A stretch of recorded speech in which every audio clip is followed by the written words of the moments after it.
Hey there everyone, welcome to Fresh Out the Box Plays Star Trek Adventures. Set your phasers to fun! I'm the board game guru, game master extraordinaire, Jahanana, but tonight I'm a player. It's me, Casualty CDG, and I want to let you guys know we didn't approve that. He just comes in here swinging, he just improv stuff, it's off the cuff.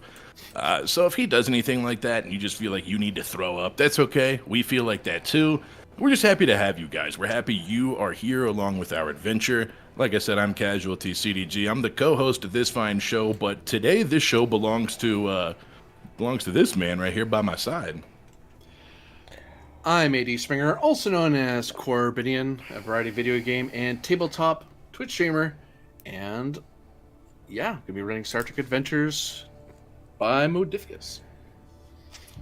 You ever run this before or what? Only for one of the best Discord groups ever, the 10th Expeditionary Fleet, where we run all kinds of games. I run this they're out there Tuesday. cheering right now, dude. I can hear them cheering when you said it. They're like, "Oh, I saw that! 10th Expeditionary Fleet. 10th Expedition." So, let's get right into it, because we have to make your characters. Nice. And then we can worry about building the ship, which is your honorary third character, as they say in the core book. So we are agreeing that we're going to be in the next generation era, since that's the one all of us are the most familiar with. So that will be. Do have a generator that I threw at you. So we're going to be following standard RPG rules. There is a thing out there for solo RPG. It is this book. You can get it different covers, but it's Captain's Log. You can do solo adventures with this, but it's also a way to run for groups. Sort of. But we're going to use standard RPG rules. I'm just kidding. That book's going to appear sometimes because I'll sometimes need random ideas. So. All right. Somebody surprised me with today's game. And we're going to click on... Yeah, so everybody that joined for the regular age game, we're playing Star Trek today. Yes, and if you're from that Green Ronin special group, I'm sorry, I didn't update the alert. I'm not sorry. We usually play Green Ronin on Thursdays, but tonight we're traders. Play your favorite age game. Or Modifius's roll D20 system. So we're going to choose next generation for which era you're playing in, as opposed to original or enterprise era. Cool. Which sources do I select? I'll rewind back. Select So all or click select all, because I know what all of those are, so don't worry about it. okay. That's awesome. And So then when I was standard looking at the different species, I was not looking at this giant list. This is huge, but I've already decided where I'm going, so that's good. So you're both main characters. What? Starfleet characters. Hell yeah. Starfleet. What are the other options? Oh, cool. Yeah, they some of the other books are starting to cut more and more books, including the second edition, which is coming out soon. They're going to be doing more rules for like Romulan games, and civilian games, all of that. Oh, They already have a that's Klingon cool. book out, which I've run, which is pretty good. So yeah, there's going to be a lot more options down the line. That's really cool. But yeah, with once you get to the I think species Flint table, is a there's a brilliant ton. game. There is a ton of them. If you're wondering whether you can play it or not, ask me, because some of the stuff it doesn't make sense in next gen. Like certain Delta Quadrant species, we wouldn't have run into them yet. That sort of thing. But it's worth pointing out just because. I'm So you can see various considering a Vulcan, but I'm not sure. I was thinking Remen. Is Remen still cool? Remen's still fine. Remens could be like an escape, like we were saying before we started. An escaped Remen, like someone who escaped from the Romulan Empire and I'm a real defected into Starfleet. I'm a real anti-authority guy anyways, so playing a Remen, I feel like there's just going to be some honesty coming out. You know what I mean? It'd be easy to roleplay somebody who is anti-authority. Everywhere they came from sucked big time. So I could see them being standoffish a little bit. Gary, Or just totally accepting orders, how much better it is here. how are you seeing like the in-depth what they look like and stuff? Did you Google search? No, I didn't Google search it. Who do you think I am? Did you Bing? I was Bing searching it, bro. Okay. I had it in my second window and I was Binging it. And it had really terrible results. Nice. Really bad ones. Yeah, man, I don't know. I might just go human because I like to play human in games I'm unfamiliar with, so I have like a good cornerstone. You know? Yeah, humans perfectly good because they have. What's up? Because every It's species has Loki. its own special thing. Yeah, I'll do human. Okay, so I'll just follow along on the human track. So in your thing, you'll have a big blurb about what your species is, what they generally are about. The trait on your character sheet, you are. I should open my own sheet so I'm not poking at your guys' by accident because that's annoying. So be sure to enter in your species in your character sheet, just so you don't forget it. And on your species, there'll be a trait. So like human, that trait is something you can invoke sometimes for characters. It'll say what your species generally can do and what they're generally known for, so you might be able to point that. Like, for example, Vulcans are particularly resilient to heat. Like, I know that. And so if you're on a hot planet, Vulcans tend to do well. Humans are generally resilient and flexible. Remens, I'll have to look them up again because I haven't run a For Remen trait, it says Tall, powerfully built beings, stronger and more durable even than Romulans. Their nocturnal nature means they cannot easily tolerate bright light. A proportion of Remnants have telepathic abilities, allowing them to read minds of others and project their thoughts to others. Though using these powers effectively takes skill and training. So you're going to add on the sheet. You're going to hit add and enter in the trait name and its description because you'll want to refer that later. Boom! It might be useful. I think I did it. I think I done did that. For the Remnant, you don't choose anything for Remnant. For Human, there'll be little things you can choose. You can choose any of those, and it'll fill in what you need. Any of what? The talents? For You have multiple traits to choose from, Jahan, or just one trait? not traits. You have Talents. you get talents, but you get something else as well. I just have to get over to where humans are. Doesn't say anything. I get to choose 3 attributes to click on. Yeah, that's what you need to resolve. That's what it's going to be. Because the Remen, they don't really get to choose because they're bred a certain way. Because Romulans are terrible people. Yeah, mine are just 8s. And some species have predetermined attributes, whereas humans are, because they're so varied, they have different pluses and different things. So, all right. So, control, daring, fitness, insight, presence, and reason. Reason's like intelligence. Presence is like charisma. Insight's like wisdom. Yep, Is that's the way to look at it. Fitness is like dexterity. Daring, is that equatable to...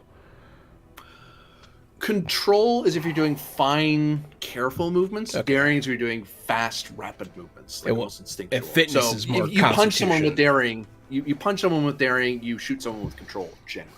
Okay. I'm going to choose DS1 and DS1 and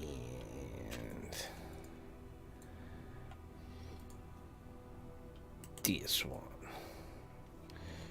Okay, I chose control, presence, and reason. Okay. So, yeah, and each of you get 1 free talent for just... You just grew up with this. You just learned how to do this, or this is just part of your it's just something you have from your just living your life. Sorry, Vamp, this was a last minute thing. We had a cancellation and we wanted to, but we still wanted to like play and stuff.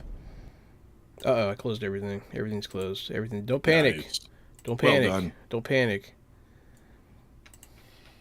I wish I knew. How I and was doing for your Remen character there, casually, you can hit the box for allow esoteric talents because you're a species that can have esoteric's like the psychic stuff. So it's possible you can do it psychic stuff. Humans kind of can as well, but I didn't know if you want to go that route or not. If it's someone's playing species that obviously is, then esoteric's good to have. All right, so augmented abilities is a plus to something. What's bold mean? It's like when you roll that skill. So there's 2 resources you do in any particular in the game. One is momentum, one is threat. You gain momentum when you don't just succeed at a skill, you over succeed. So you start building that momentum. You can also give me threat points to do the similar things. So bold is whenever you do a task, whenever you buy a die by giving me threat, so increases the chances of bad things happening. You can reroll 1 or more of your d20 because you bought dice with threat. So all these bold Cautious ones is the opposite. Cautious is that for momentum. Okay, so bold is that, and then cautious is the other. But then you choose like during a specific skill. Okay, interesting. Yep. Interesting, Corbinian. Collaboration. What? I've been running this too long. I was able to rattle that off pretty quickly just thinking about it. Yeah, it's really impressive. It's actually pretty awesome. Oh, Corbinian's a hell of a game master, man. Yeah, dude. I didn't know he knew this game like the back of his hand, though. It's dope. And collaboration is... I want you to use my discipline and focuses. Like, I'm a great engineer. You suck at it. Here, you get to use my score and focuses. Cool. But it costs momentum to do, so it costs something. But it's good when certain people don't cover the same bases you do. but it's expensive because you use up a whole talent for it. So, Ooh, neural interface. That's cool. as long as your ship doesn't take breaches, you're fine. I love taking neural interface just because it is a big risk. And plus, it has that sort of cyberpunk thing where you're literally pulling a cord and linking it into the ship. That's cool.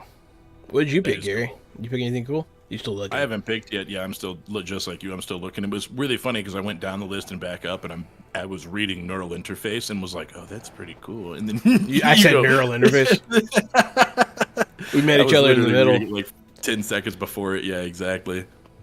And the good thing is with the way they did this particular generator we're using it's pre-checking what you qualify for. So there's way more talents than were listed here. It's just that you don't have high enough score to get the other talents, but you'll get those as we go through your character.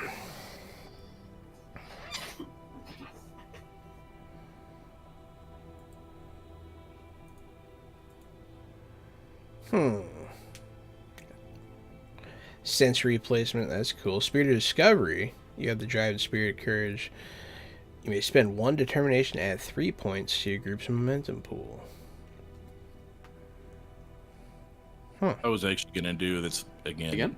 I had just clicked sensory replacement, and then you were like, "Sensory replacement's pretty cool." That's the one I just clicked that box. That's the one I was gonna take. We are the Borg. Yeah, no joke, right? We talked about being the Borg. We're on the same page already. That's what I'm going to take. I'm going to take sensory replacement. Cool. And since my species has low light vision, I'm going to say that the Romulans, they're the bad ones, right? I'm going to say that they pop my eyes out as a form of keeping me subservient.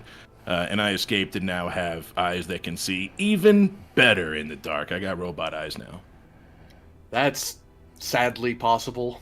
Romulans are really bad. They don't get good for a while. I think I'm going to pick... I'm going to play it how I like to play in my play style, so I'm going to do Studious. Studious is pretty good. Getting free questions is, especially in a Star Trek game, is powerful. Yeah. And, like, my character already has a +1. I actually think that all my highest stats are equal to just Gary's regular stats, which is funny, but... Yeah. So the next bit is environment. They do have 2 things like settings and conditions. So we'll just stay with setting. That is how the environment you grew up in, where in the universe you were. Settings are what kind of place you lived. Alternatively, they have in there conditions, which comes from the player's guide, and that is an alternative way to explain how your character grew up. But either one is either way is valid. It's fine. So, without a doubt, I should go Romulan, right? Another species world, and then Romulan. That's exactly how you do this. That would make the most sense for you. It would either be that or condition, struggle and hardship, based on your story. Condition, struggle, or I don't have that option. Oh, So conditions. Yeah. I see them. Cool. All right. So, do we get like bonuses, the attributes listed, and then the disciplines listed? Yeah, you get a bonus for ones like say like Homeworld. It has like a big list. You get to choose 2 of those things generally, and you get a bonus to those attributes. And then I believe you get a choice of bonus for your discipline. Cool. So you don't get a bonus on all of them, but you'll get those are the stuff you can increase. Okay. Interesting. I like this. This is cool. I like that you can choose between like a place you're from or like a situation, because like sometimes one is more important than the other. Right. Yeah, and also, when they pointed out in the player's guide, GM's guide, it's one of them, that sometimes if you do, especially if you're doing a character that's a traditional Federation citizen, or you just want to tell a different kind of story, you're like, well, isolated what type of colony I'm from isn't as relevant as the style of my environment. Yeah. I grew up in war. It's like, well, that's not. It doesn't really matter what kind of colony you had, does it? At this point in Starfleet history, what wars have we had with other species? The last war that would have just come and gone would have been at present. I think the Cardassian border wars just finished, like just recently. What are they? The Romulan war would have ended have we been to war with the Klingons yet? The War of the Klingons have come and gone. That's happened already. Okay, so I could be an occupation of war from a former like Klingon like settlement that they like were watching us as like hostages or something, right? If you would have been a tiny kid at the time, if that were true. The Interesting. Klingon War was no. There's the two wars. There's that war and that war. So no, because the one you're thinking of for like Discovery, that happens before like the motion picture era, and motion picture follows. So you would be like an itty bitty baby or itty bitty kid, and then you'd be much older now. Like you might have memory, you might have grown up in that, and then since escaped. Nice. The Klingon War ended some time ago. That ended in like Kirk's time. I think I want to be from Well, properly ended with the a busy colony.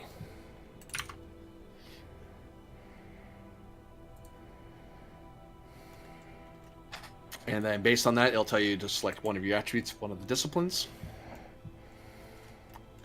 And it'll give you a little blurb about what that choice means. Value. This value should reflect the environment and culture the character was raised within. Is there a list, or do I just type something? There's a little in this one. They actually have a little die thing you can random roll.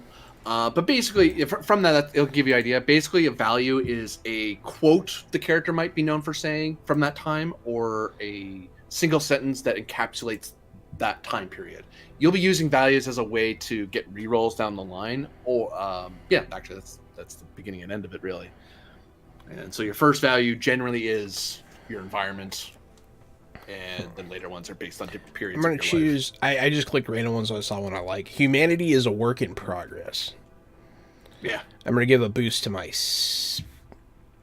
What's security? Is security like breaking and entering and stuff? And yep, that'd be part of it. okay. I think security is like it's like your force, and then you have like your technology guy, right? Science, technology, and then you have medicine, and those are sort of the three officers, right? In the Starfleet, there's sort of the main ones. There's 6 types of officers that they identify in Star Trek: command officers, security, science, flight officers, engineers, and medical. Your big sciencey guy, your big thinky people are usually your science, medicine, and engineers. Security guys are investigation, fighting, bomb disposal, shooting the weapons, raising shields, that sort of thing. I'm torn between. Con is generally moving around and understanding flying and astrophysics. Astrophysics for the purpose of navigating. And command is generally, well, obviously for commanding people, but also commanding presence, getting people to listen to you. But sometimes, Star Trek Adventures can be very flexible sometimes. Sometimes the solution is to security. You can command someone, get down. There's a dangerous person here. Yeah. Security might come into it, or command. I might say presence, command, or security, and you choose which one makes more sense to you, or numerically it's a better roll, because that's perfectly fair as well. I'm torn between command and science. I went with a bunch of security stuff. Well, not a bunch, but some. I went with some security stuff. What kind of value did you go for your upbringing? I'm going to go with command. For my upbringing, I went with the Romulan culture, of course. Ooh, upbringings and aspirations now, huh? Mm-hmm. Okay.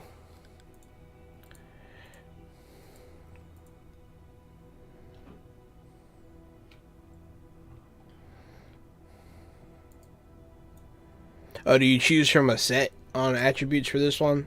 Like, you either choose this or this? That's how they're blocked out. You can do upbringings or aspirations also there. Yeah. Aspiration.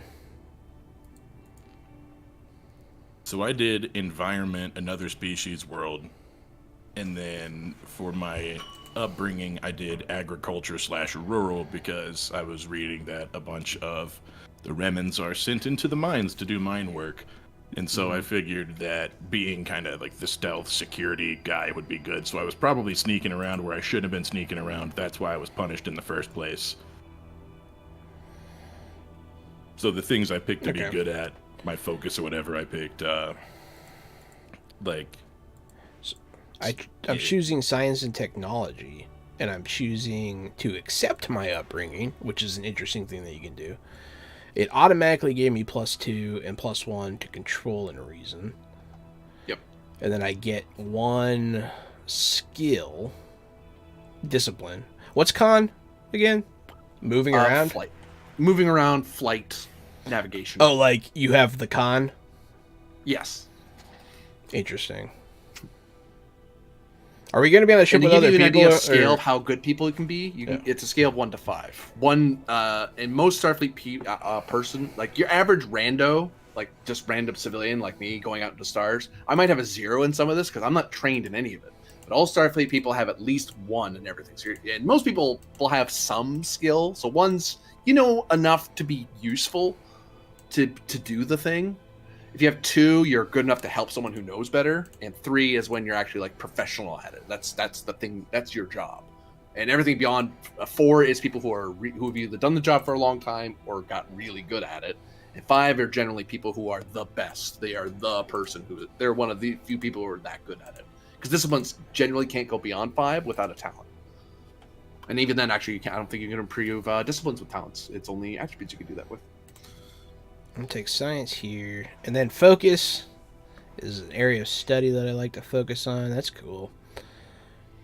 And there are suggestions that they show in there and in the books, but you can put in whatever, just as long as it makes sense to, as long as it's connected to the that stage of your life. Yeah, to the school stage of your life. Yeah. And at the end, I'll look over the characters. If I see something that looks like, I'm like, you might want to re-choose that or reword that, because some focuses are more used than others depending on GMs, and a decent GM should look over and go, I know I'm not going to call on that. Yeah. You might want to change that. That's it. Some people have taken guitar as a focus because it's like, why?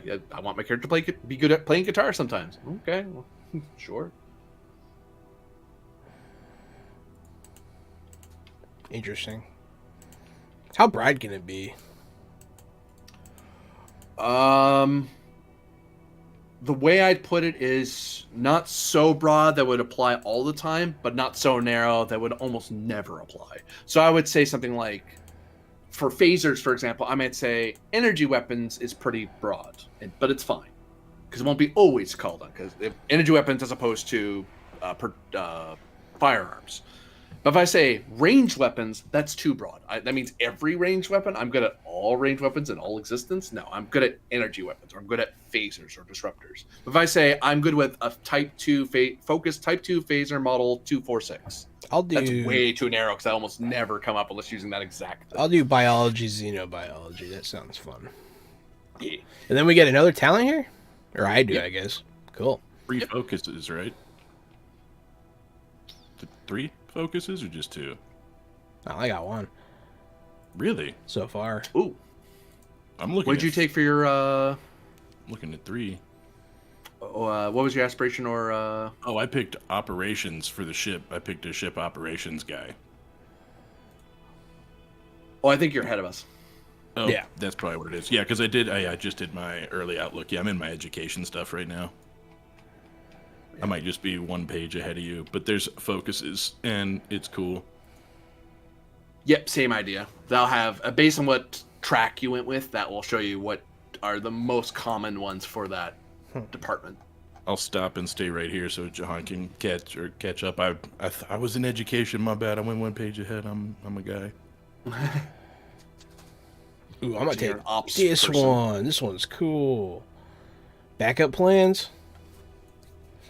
Oh, that rings bells. You Oh, no. have plans and contingencies which are set into motion whenever something goes awry. Whenever you or an ally fails a task, you may add 1 point to the group's momentum pool. Do I want to ask Corbinian? Yeah, no, yeah, you can totally take that. That's I have a person in my normal Tuesday game that has that, and it's like, oh, the minute you said it, I was like, oh no, I know what's gonna happen. I took It's science. useful. So it's a get out of jail free card almost. It's like, oh, we failed, but I had a backup plan. Right. I took science track in Starfleet. I'm a science officer. Ops officer and a science officer.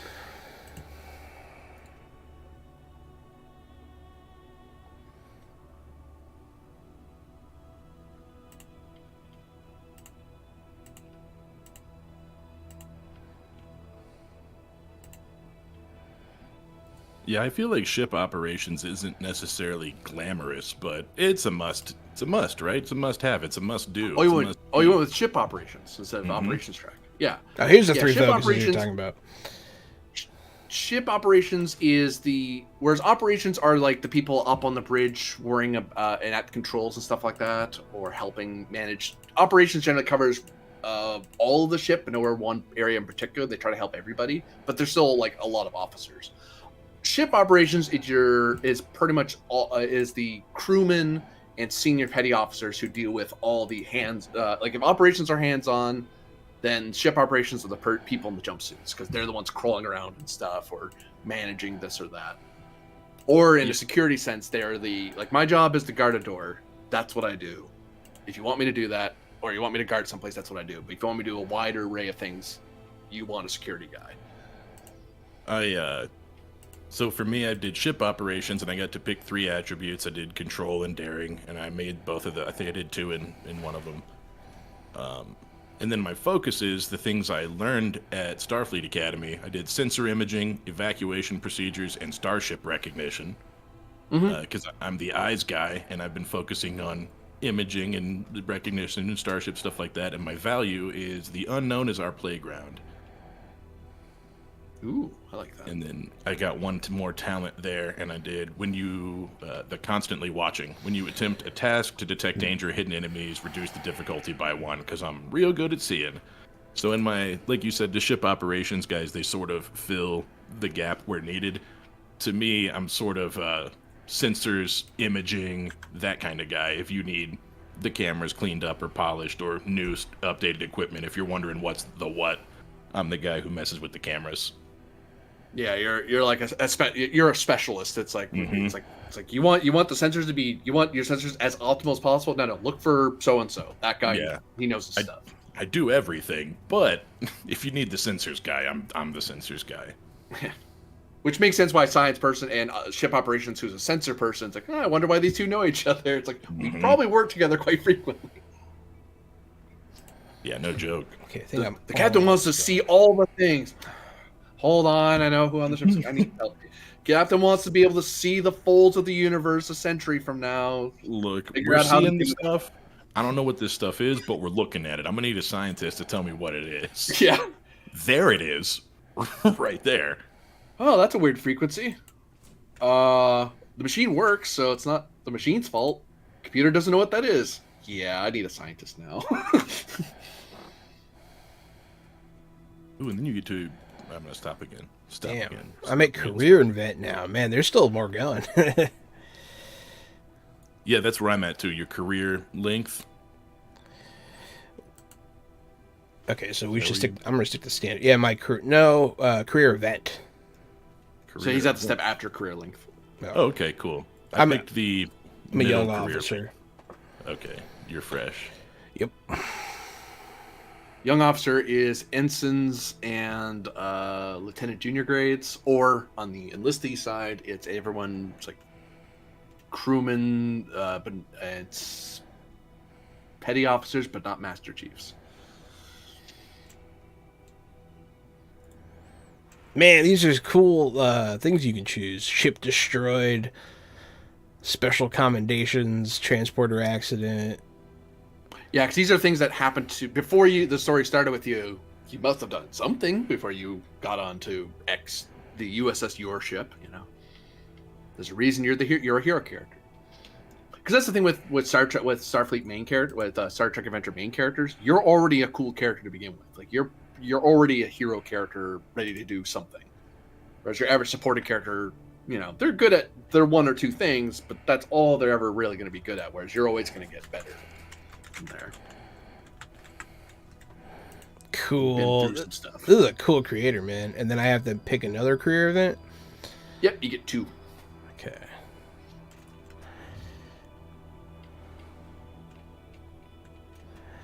What's lauded by another culture mean? Another like culture they love thinks me? you're super cool. Yeah. Cool. You did something cool, and they're like, "You're awesome." Well, I want to learn a unique language. Seems cool. I'm gonna discover an artifact. that makes sense for the guy who's the looking guy. Oh, how do I go back? You would click on the top. You'd see like education, career length, career event. You would click back to like career event 1, and it would put you to there. Cool.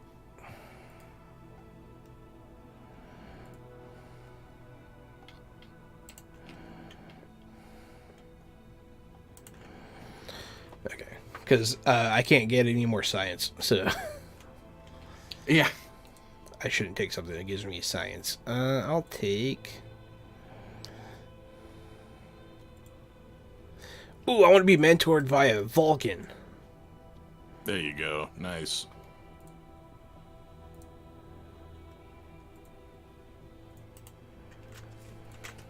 And he taught me composure. Or she. Either way. Composure's pretty good. Composure's pretty common among most GMs. I'm It's also an easy gonna sell, learn- put it that way. Also going to learn composure because I was recruited to Starfleet Intelligence. Ooh, gee, I wonder what they wanted you to do. So tell us what you know about Romulans. Also, technically you don't exist, but you Oh, totally do. finishing Here's your touches. uniform. And anything that you see, you tell us first. Anything your sensors picks up comes to us. Yes, sir. That or we send you back. Yes, sir.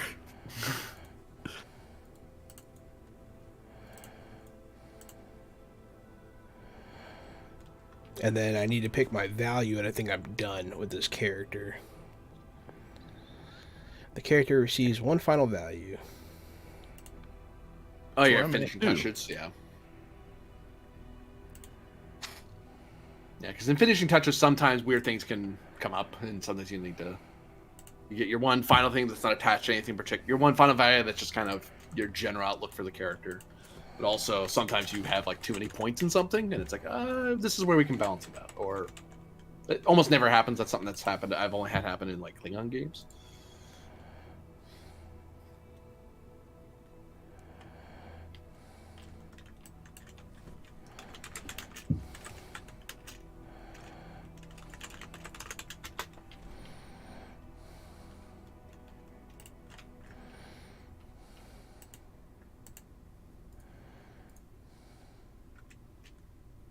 My final value, we're connected despite being worlds apart. Aw.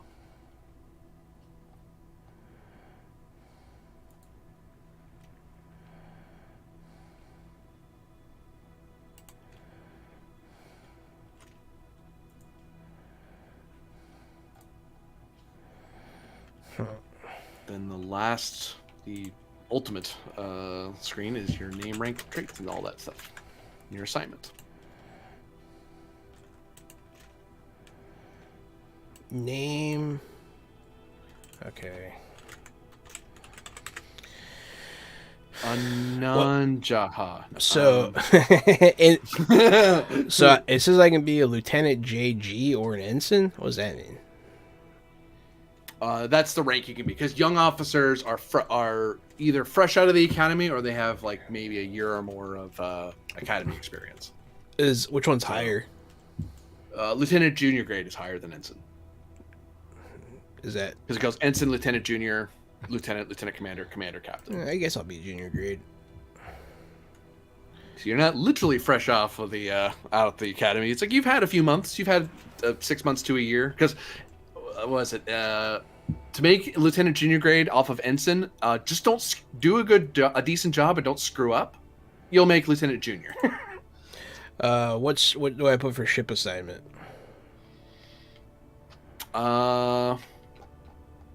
Well, it says ship. I guess is the ship name. I'm a science officer, so.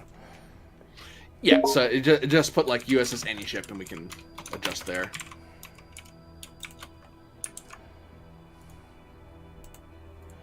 We'll build because we're gonna build the ship after. Cool. I always like to do characters first, then ship, because once you know what characters you have, you know what kind of ship those characters need to help them.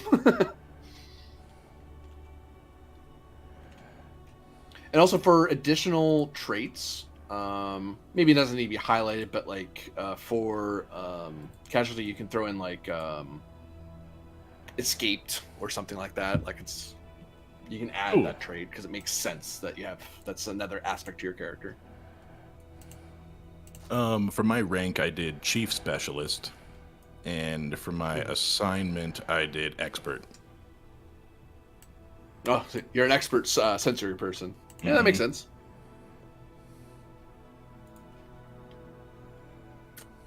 And I'm not the highest ranking guy, but I'm the second highest ranking guy. I've been around sensors. I've been promoted because of all my sensor knowledge. Yeah, and you're an experienced officer. So you've had a couple years serving in 6, and 8, 10, probably 8ish. 8 feels right. and you're probably oh, what the hell was I going to say there?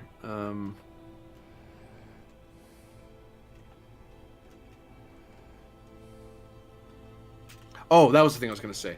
If you're as a enlistee, especially ship operations, you would have gone to the technical training facility at Mars because that's where enlistees train. Cool. Because they don't worry about all the fancy theoretical stuff Starfleet officers do. It's like, look, my thing is sensors, or my thing is EPS manifolds.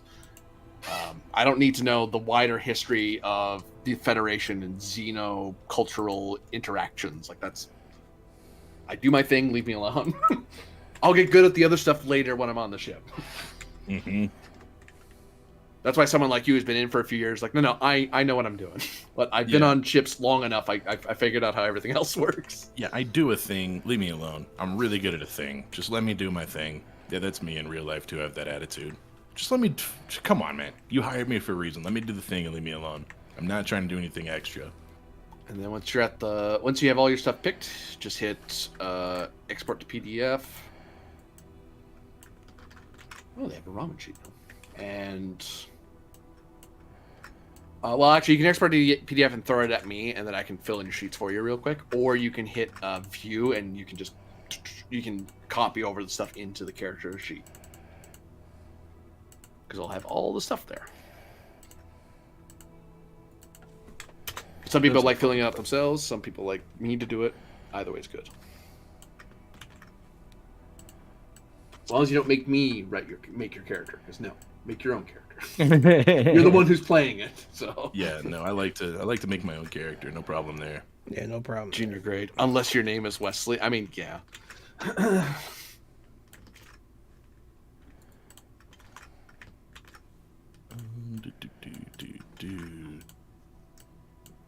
Oh, I should probably put out a sheet for the ship. Whoops, new, come back. Registry entry. Oops.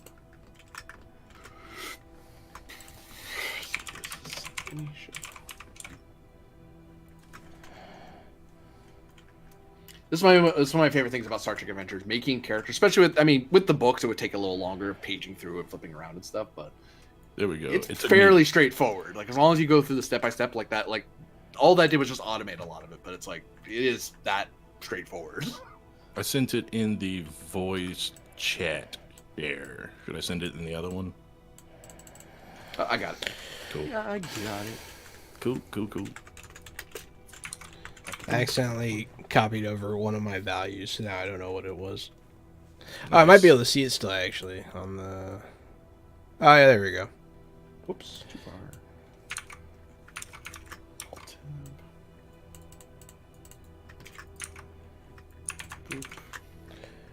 Because the other sheet's still there, so... God damn it.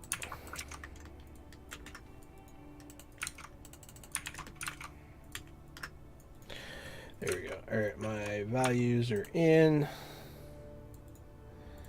My disciplines, my attributes are done. I guess I need to put in my focuses.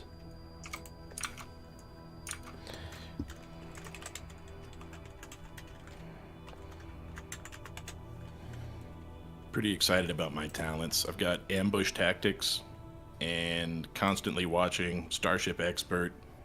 I'm feeling good. I like this character.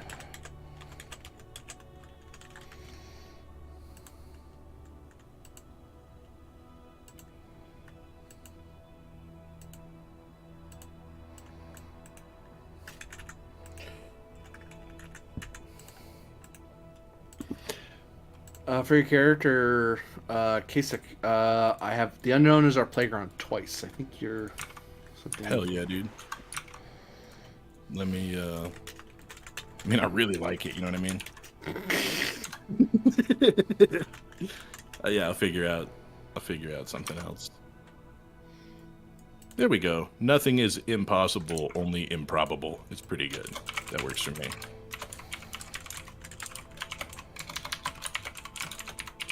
Probable. Cool. Talents. Oh, I know what to do. Go here and go to talent overview. Get the names down first. Sensory placement. I know. Yeah, it's the cool eyes. That is. Yeah, I have real cool eyes. They're actually probably super creepy. Like some like off green color sort of thing with like I super was thinking like red, like a lot. You could see a lot of the metal like around the eyes, but then just like a piercing red light in the middle.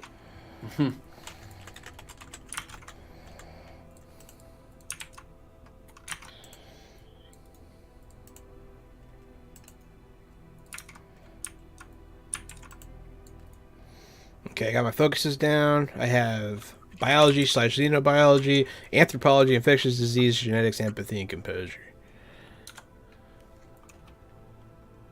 Because I'm cool. And then talents, I think, is the last thing for me.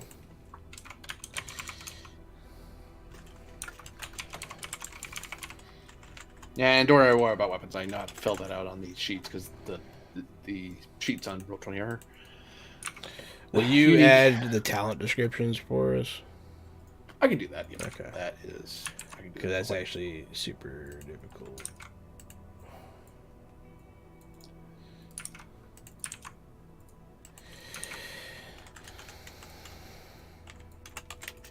Man, I really like my character. Right?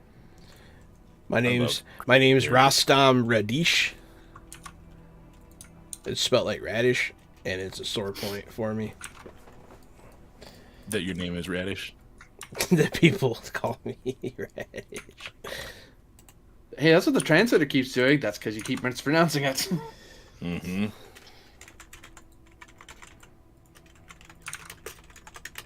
Oh, instead of calling my ship the USS anything or anywhere, I called mine the Big Unit. So that's the stand-in. That's the stand-in name over here. That's right. Mm-hmm. I mean, it's not my ship. You know what I mean? It was called the Big Unit when I got here. The USS Absolute Unit.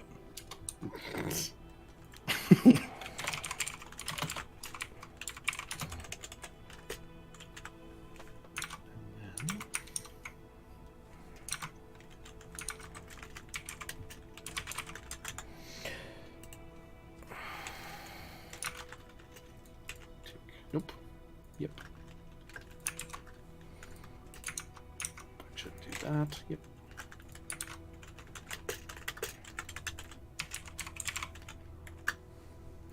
Do I have to press save on the character sheet in Roll20, or is it automatically saved? It should automatically save over. Cool. All right, my character sheet's done, baby cakes. Nice, bro. Nice. For those of you at home watching, I'm Rostam Radish. I am a human from a busy colony that had a science and technology upbringing. I am a lieutenant junior grade science officer in Starfleet. I'm a human. I have my control is 10, daring 7, fitness 8, insight 9, presence 11, reason 11. Disciplines are command 3, security 1, science 4, con 2, engineering 3, medicine 3. My focuses: biology, xenobiology, anthropology, infectious disease, genetics, empathy, and composure. My values are: humanity is a work in progress, to be human is to explore, our destiny lies among the stars, and our I got that. Oh no, I'm looking at the wrong sheet. That's why. And the future belongs to the curious. And then my talents are studious, backup plans, learn from failure, and untapped potential, which I don't remember taking, but I think I got it for being human at the end for some reason. Oh, untapped potentials because you're a young officer. Cool. Yeah, so that's what I got. That's my character. What's up, Connor? You playing Seek. I'm a Remen. I look like a Nosferatu basically, but my eyes were plucked out by my former captors, and so now I have red optic eyes that sort of leave the light trails when I move a little bit, like the little lines behind. I am assignment enlisted crewman, artificial sense, and escaped. Artificial senses, of course, is my vision. My focus is infiltration and escape, sensor imaging, evacuation procedures, starship recognition, ancient technology, and composure. My values: the unknown is our playground, nothing ventured, nothing gained. We are all connected despite being worlds apart, and nothing is impossible, only improbable. That's fucking cool, Then dude. my talents: sensory replacement, them eyes, ambush tactics, so that we can be cool ambush guys in the ship or not in the ship. We can get the first move. Constantly watching, which makes me be able to see stuff better. When I attempt to detect danger or hidden enemies, reduces the difficulty. And then finally, starship expert. If I succeed at a contest to identify a starship or try to understand the starship, I can gain momentum to obtain more information. Cool. Hell yeah, man. We're cool. And your disciplines also. You have medicine. I don't have medicine. I'm command 2, security 4, science 2, con 4, engineering 3, which you're also a 3, and then medicine 1 for me. We have a little overlap, but barely any, really. Correct. That's good. I guess I'll take this moment. So hey everybody, if you are a fan of Green Ronin, the Green Ronin legend Owen Casey Stevens is battling cancer. You can help by buying this bundle I linked in the Twitch chat, or you can look up the Owen Casey Stevens is Rad bundle on DriveThru RPG. It is a bundle that was put together by a bunch of people from the TTRPG community to help pay for Owen's cancer treatment. I already bought it. You should too. It's like over $1,000 value for like 20 something, $20, $25, something like that. So it's also a good deal for you, and you help somebody fight cancer. So hey, check it out. I'm gonna slap that there. What's up, Connor? Yo, just stopping by to say what's up. Gotta hop soon. Okay. That's no Moon, Gary's character. That's don't be that guy, Connor. Don't be that guy. We all know. I'm also not. I like Star Trek, but like it's not my main. I prefer Star Wars generally, even though, given like now that we've seen where Star Wars went, Star Trek's probably better. I'm gonna have to agree. Star Trek is better. Growing up, I was a Star Wars guy, but I think in hindsight, I was wrong. You know what I mean? I think I was wrong too. Yeah. They got us with the lightsabers, man. They're way cooler than phasers. Dude, laser swords all day. Yeah.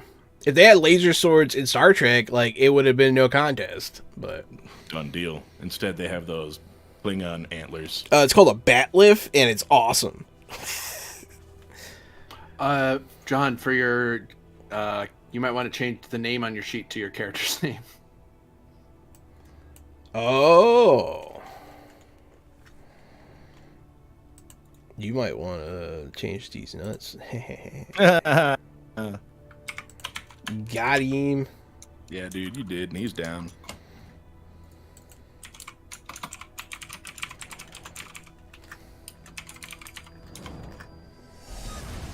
Toyzilla Network. What's up, Toyzilla? Thanks for the raid. Zilla. What up? We're playing Star Trek Adventures from Modiphius. We're just finishing making some characters for this one shot. I'm a human science officer, and Gary is a Nosferatu monster. That's awesome, and we're friends, so it's gonna be cool. That's true. Finally. It's hard to describe what you are. No, Nosferatu monster's not bad. I like the vampires from the Orville. The lizard vampires. Yes. That's a really cool species, dude. That's really cool. Super religious albino lizard folk that are allergic to UV rays is a really cool space race, dude. You know, that's the thing is I thought an Orville TTRPG would be fun, but that's just a Star Trek TTRPG. Yeah, that's just we can play that now, yeah. Yeah, they're just playing Star Trek. They just changed the rules a little bit. I mean, with our level of gravitas, this is probably going to come off more Orville than Star Trek anyways. Gonna be a real Lower Decks story. Who's ready for some fart jokes? Da da da. Oh. Ready for brutal Nosferatu murder in space. Hell yeah, dude. I'm ready to hit the lab and study alien infectious disease. Because that's the character Because I'm stupid. Oh, man. I don't know. Like, I think it's cool. But, like, well, I don't think neither one of us us neither one of us made a badass. No. Well, I don't feel like that's the point of Star Trek. You know what I mean? It is if you're a Klingon. Yeah. But that's about it. But even Worf was like a thinker. Yeah, but he was one of the not outcasts, but outliers. Yeah, he was definitely a strange Klingon. Yeah. Oh man, can we be Ferengi? I gotta remake my character real quick.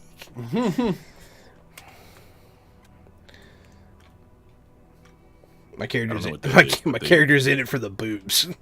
You ever seen a Ferengi? I probably have. They're like space. They're short little space capitalists that like they're like goblins, dude. Oh yeah, yep. I know what that is. Yeah, that's you should have been. They have butt heads. It's really fun. I love Ferengi, dude. They're so stupid. Surprised you didn't pick one. I didn't see it on the list. I didn't look very hard, but I didn't see it. I don't know. I'm happy with what I have, but Ferengi are just really, really funny. That's what you should be for Halloween every year. DS9 is Deep Space Nine is the best. Yeah, because they got the Ferengis on there. Yeah, hell yeah. There's a Ferengi main cast on Deep Space Nine. That's a cool one. That one's about a space station, Gary, right? And so instead of like traveling and stuff, it takes place at a space station called Deep Space Nine, and it's like a fringe port, like out on the edge of space, and like it's all about like running the space station and like political intrigue and stuff happening. It's pretty cool. That sounds pretty dope. No, yeah. I haven't watched much of it. I just know what it's about, but yeah. I'm jealous of those types of stories and those kinds of games because I can't run that sort of thing. I can run combat and puzzles, but it's hard for me to run a real deep political intrigue. It's hard. The one time you did it though was one of my favorite games you run though when we did that city. Yeah, dude. And I was a spy assassin. That was fun. I was actually just thinking about Samuel Castor the other day. That's one of my favorite characters you've ever played. Hell yeah, man. Samuel Castor. Yeah, dude, I don't play rogues often, but when I do, I overthrow governments.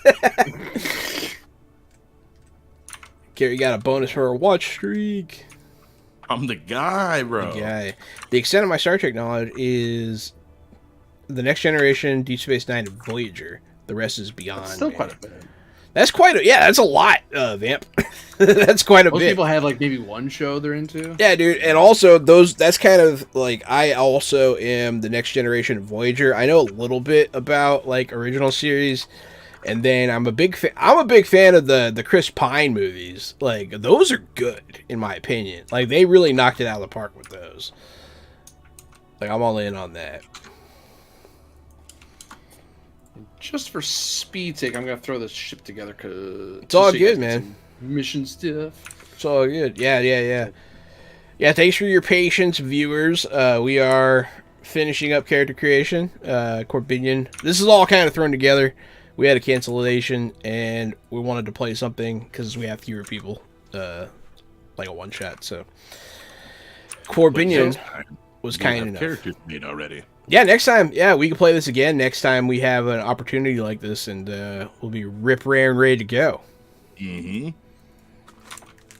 So the two of you are on board, are assigned to the USS Endeavor, a Galaxy-class starship. So same sort of ship that the Enterprise is. But your whereas their ship is a multi-purpose vessel, it's meant to be able to handle a variety of issues all at the same time, especially as a flagship. The Endeavor is meant as a scientific and survey operations ship. So primarily, it's about studying things that someone else has seen or surveying an area. Like someone says that there's a cool planet out there. We can't go look at that right now, but could someone please go look at that, see if it's useful to us? Cool. But you're a big old shit, and a big Galaxy class like you're the Galaxy classes are used especially for frontier scraping. Smaller ships usually stay pretty close into the core of the Federation, just because if you run into a big bad enemy out there, they really can't defend themselves very easily. But Galaxy classes are large and in charge. We're here, you can't make us go away. But we will go away if you ask nicely, but please ask nicely. You can't threaten it. You can't bully us to go away, which some science ships, you can totally bully them to go away. Like a giant colonial survey submarine. Cool. Yeah, hell yeah. No, I like it. That's a cool assignment, man. So your ship is equipped with saucer separation, so the big saucer area of your ship can detach from the big hub area in the bottom. You do have modular laboratories, so if you ask permission from the head of science, you can say, hey, could I get a specialist lab for a certain thing? You'll get a bonus for that one specific thing for the rest of the mission. So once you've set the lab to a certain thing, that's what that lab is. They can't readjust it every... it's a very big involved process to set it for whatever it is. It has redundant systems, which means that once it gets damaged, it's less likely to... It'll likely survive the hit better. It has advanced sensor suites, which means that you will have an easier time seeing... You'll have an easier time sensing stuff, as long as the sensors themselves aren't damaged. You have advanced shields, so your shields are a lot more resilient than normal. That's less to do... I mean, that does help with fighting, but for a ship like yours, sometimes anomalies aren't the safest to be near, so it's nice to have that extra little bit of buff to kind of protect the ship and protect the very sensitive sensor equipment.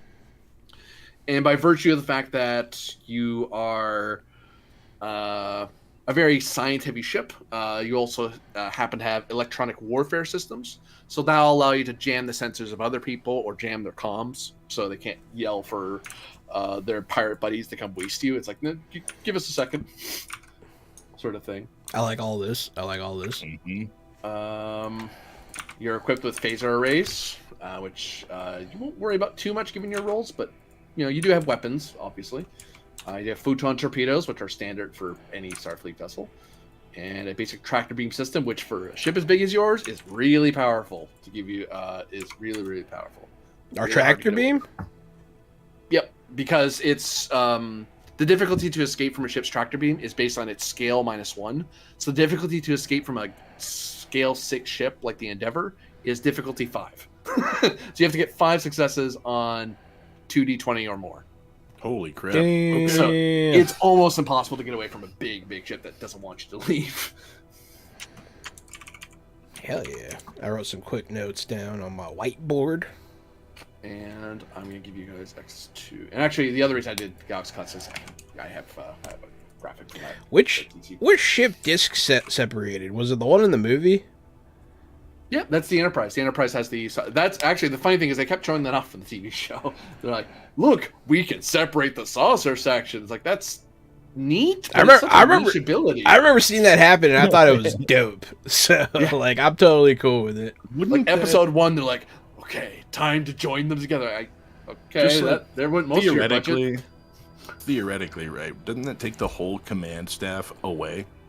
Sometimes you usually split them up between the two. So you'll have like the CO go on one ship, one half, and the XO go on the other, and then one guy will help all the civilians run away, and the other will sit by and battle whatever it is they're battling. Usually, the saucer section is the one that runs away slowly. That's what I was going to ask. Which one battles? Usually it's the core section because it has the warp core, so it has more power. In theory, the saucer can fight too. It's just it doesn't have a torpedo launcher, so that's just a disc waiting to be exploded with nothing but phasers on it. yeah. Now, because your ship is as big as it is, you do have what's called crew support. For a small group as we are, we don't have to worry about it too much. But a quick primer is that sometimes your characters aren't in multiple places at the same time.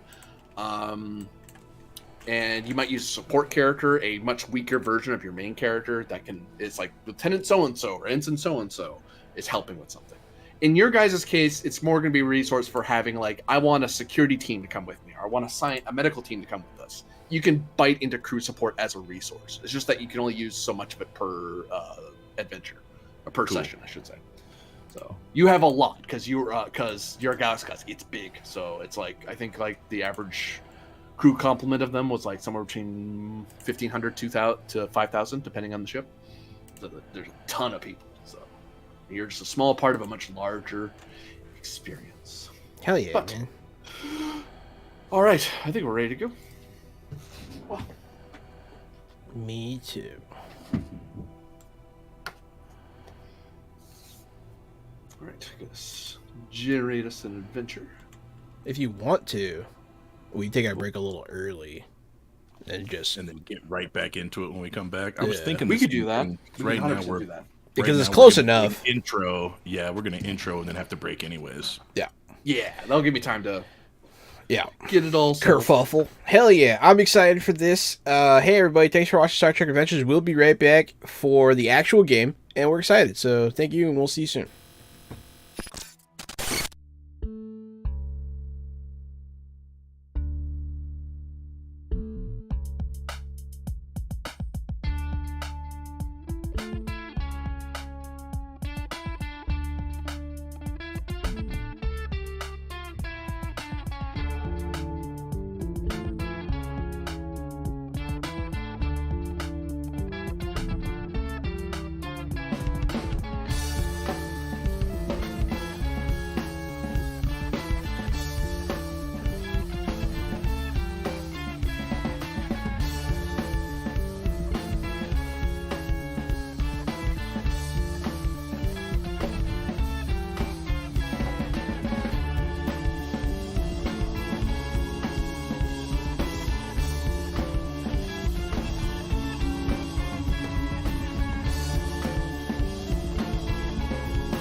Hey everybody, welcome back. We're playing Star Trek Adventures. We're getting right into it. I am playing Rostam Radish, but my name is Jahananan.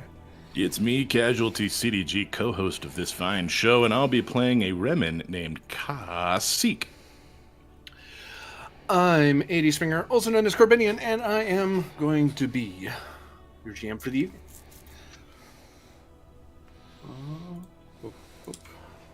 There are 2 players. This is a 2-threat game, so 2 people. It gives me 4 threat to start with. So, I should have said the other way.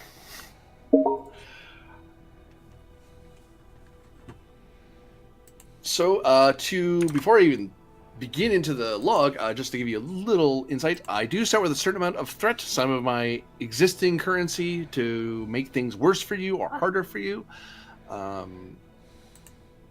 And most missions are 2 threat per player. If it's a low, like we're on vacation or we're going fishing or whatever, it's a 1 threat game because things can happen, but nothing really bad. If like the Borg are right up, last episode, the Borg were there. Now this episode, the Borg are trying to board your ship. It's like, okay, it's a 3 or 4 threat game. You're in imminent lethal danger. So we're only at a 2 threat. That's your normal mission. Because why pick on you when you're just starting? Right? Thanks.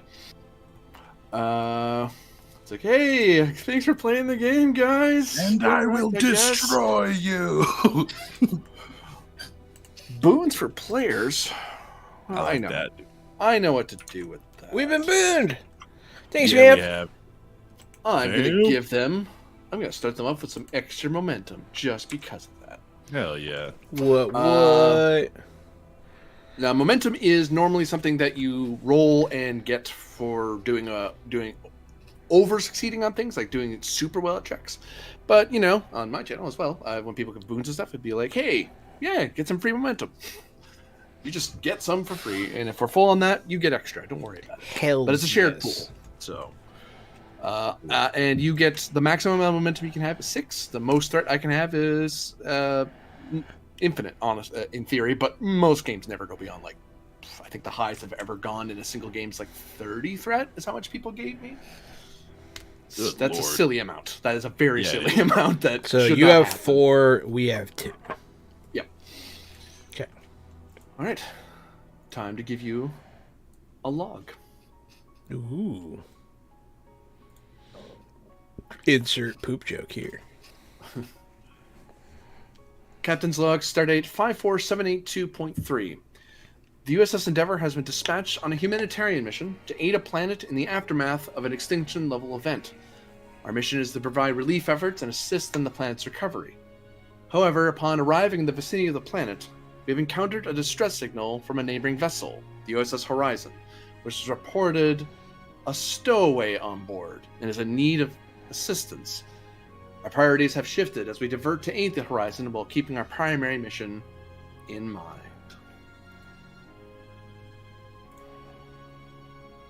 Awesome. Oops, wrong spot. We want to be over here. So, we have a science officer, Lieutenant Junior Grade Rostam Radish. That's me. And you're a human, so you're currently working on the main you're at main sensors on the bridge. And actually, you could be, if you want, you could be the science officer, because science officer in this era of Starfleet vessels isn't the most important thing. So sometimes junior officers get to be the head of the science department, even on a ship as big as the Endeavour. With I should probably put down how big your science department is. You might want to know that. I'll be the head of it. Okay. So that's why you're on the bridge, because you would qualify as a bridge officer. Yeah, your science department's 2. Wait, what? Oh, that's the person, not the ship. That would make no sense to have a science vessel that has no science score. Right? Man, aren't you fresh out the academy too? You're a young officer, right? And you're in charge of you're in charge of the science team. You're gonna catch flack for that, dude. Yeah. It's okay. I can take it. I have composure. I learned it from my Nice. Vulcan, what do you call it? Guy.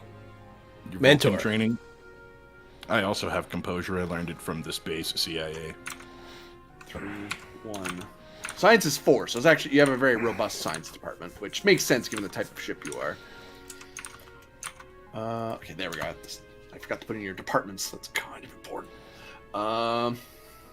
Whereas elsewhere on the ship is Chief Specialist Kazik.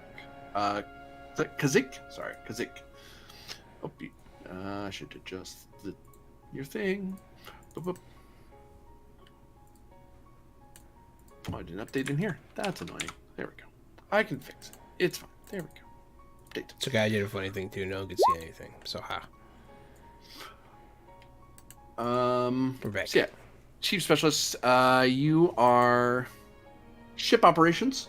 So you don't generally, you're called to the bridge sometimes, but in general, you're usually out and about elsewhere on the ship, especially with your high security and high con. You're usually either helping pilot a shuttle, or you're helping out with security teams. Although hilariously, that isn't your main job. Your official job, I believe, is a sensor imager specialist. But that being said, and if anywhere we go, if sensors need to be repaired, fixed, anything happens with sensors, I'm the guy to have on hand. So it makes sense that I would go out with security teams, especially on certain details where it's go out, repair the signal, and then come back. I would be good at helping repair the signal. So yeah, you're right. I'm not a guy who carries around a gun. I'm not part of the security department, but going out on expeditions is nothing new to me, especially if something needs to be fixed.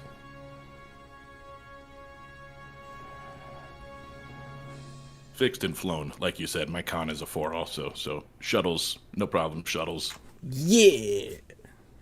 So how did the two of you feel about the Endeavor's mission and how you're diverted away from the planet extinction event to help out the Horizon? Personally, I think it's my character. I think it's stupid. I think it's a waste of our time.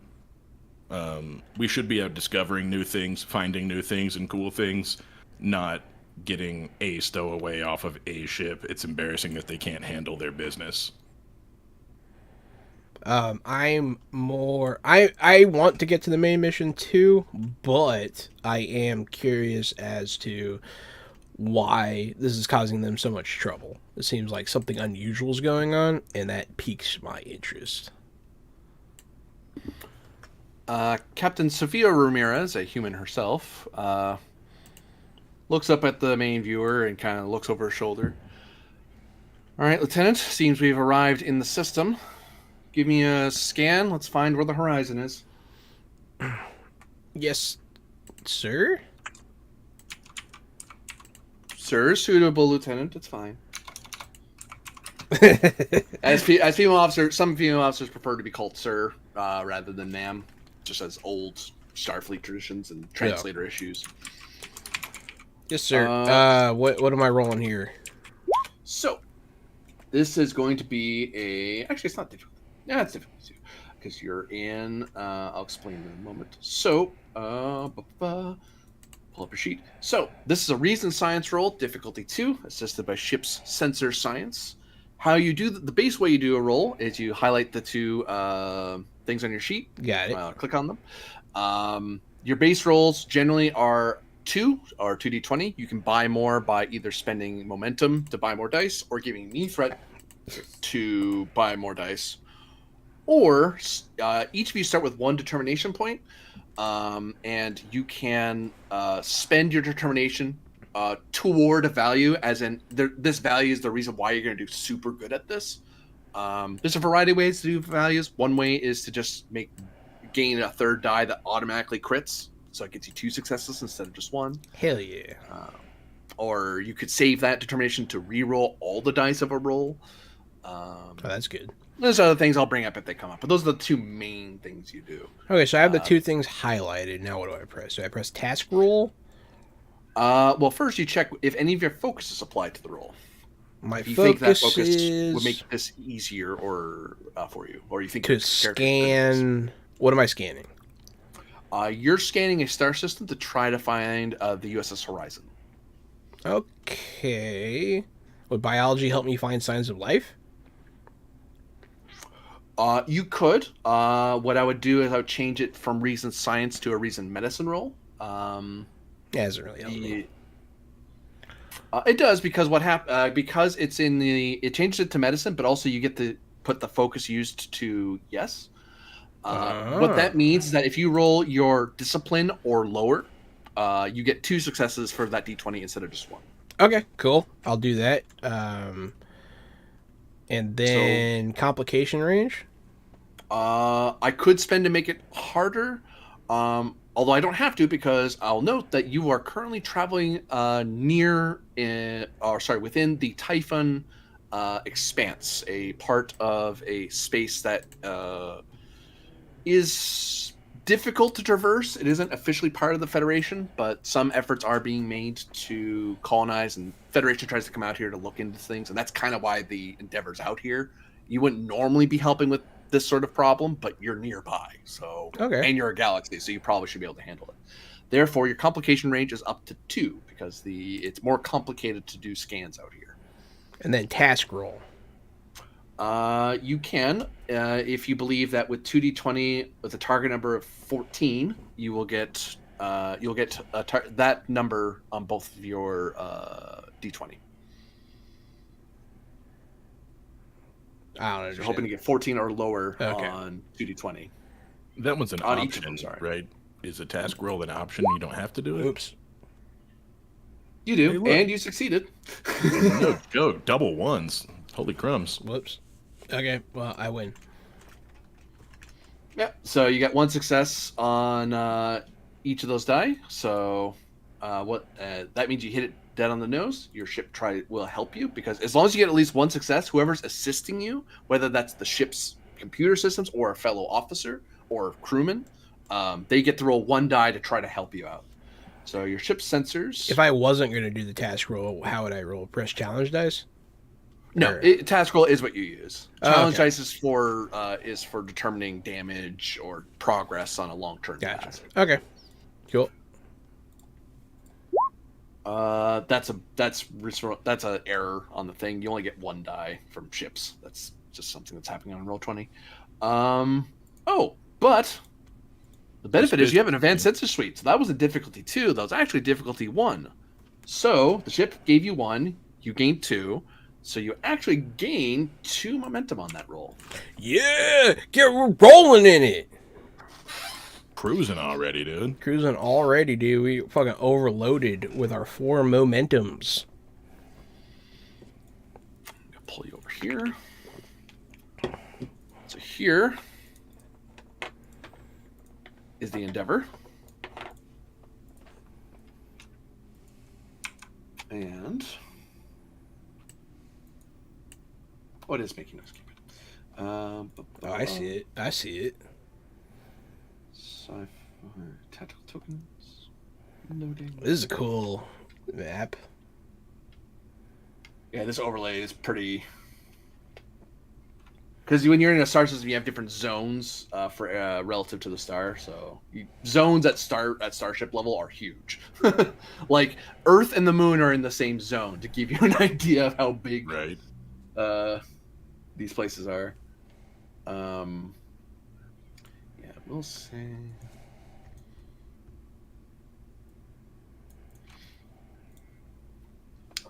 You pick up the signal of a variety of life forms near the 3rd furthest planet from the sun, which seems to be a gas giant with a ring around it.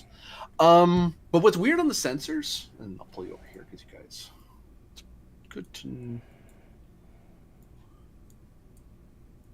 It's easier for me to track where people are sometimes. So, use detect not only of the thousands of life forms that are aboard the Horizon, but also a massive life form that seems to be attached to it. You're pretty sure that the Horizon isn't supposed to have a giant life form attached to it. Now, Pretty sure. because you're the chief science officer, That's me. you get to ask. You get to obtain information for free, which means you get to ask me a question And if it's something you reasonably could learn from your scan, from your roll, I can give you extra information. And if you can't, if it's like impossible to get, like, hey, if you did a scan and said, what is this guy going to shoot us or not? It's like, well, the sensors wouldn't tell you that, so that doesn't count as a question. I'll tell you, you can't know that. You can ask a different question. But sometimes no is the answer to a question, so keep that in mind. Also, you're studious, so you actually get an extra question, I believe. Yeah. My first question. I guess no could be the answer if no's the answer, right? Yeah, exactly. If it's like, as opposed to you can't possibly know, it's like, Right. oh, well, then have it back. My first question is, how is it attached to the ship? It seems to have, how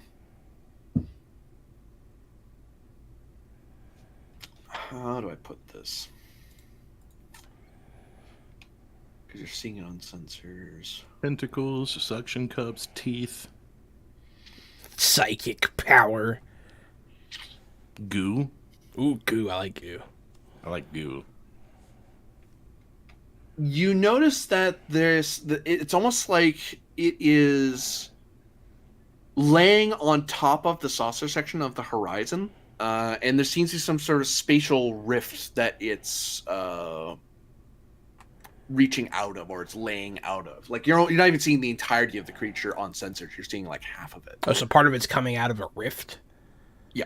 And it's trying to, like, pull the Endeavor in, potentially, or something? Potentially. Potentially. Okay. Well,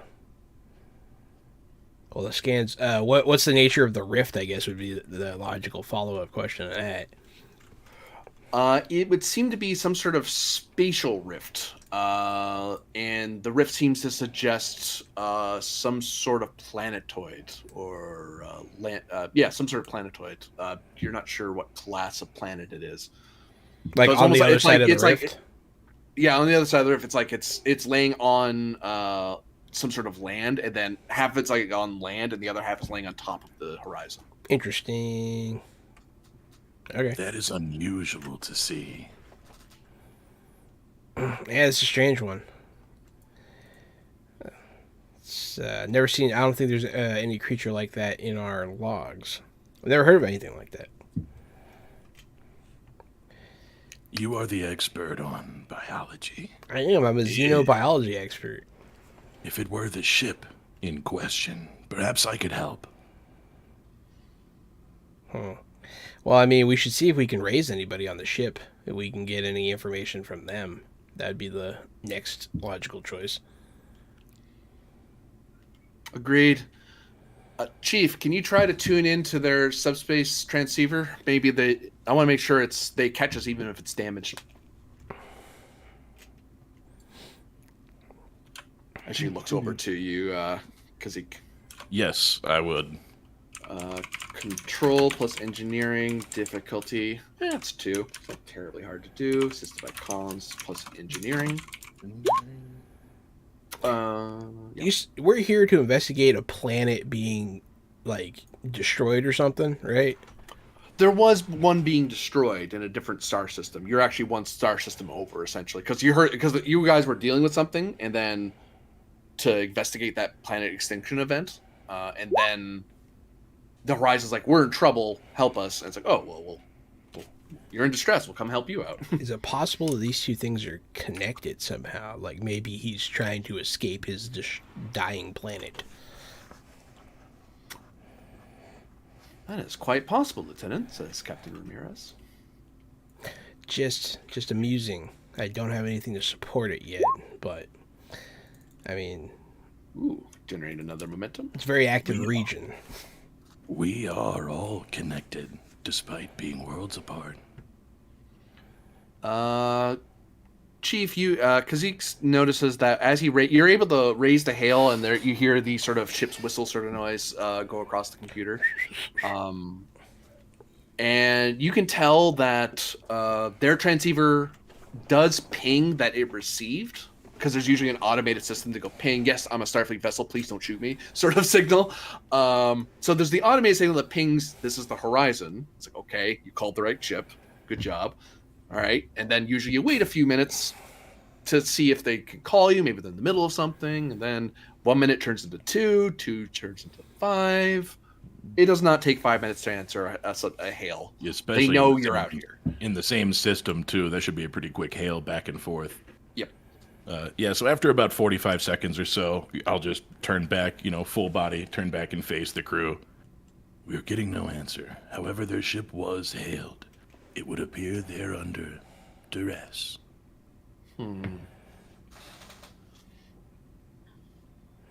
Maybe their Suggestions? Maybe their transmitter can't reach us, only their receiver. We should get closer. I'm hesitant to get closer to a anomalous life form when we don't know how it was able to paralyze the horizon. Huh. Maybe that's what we should check. Can we scan the ship systems to see if it is indeed paralyzed?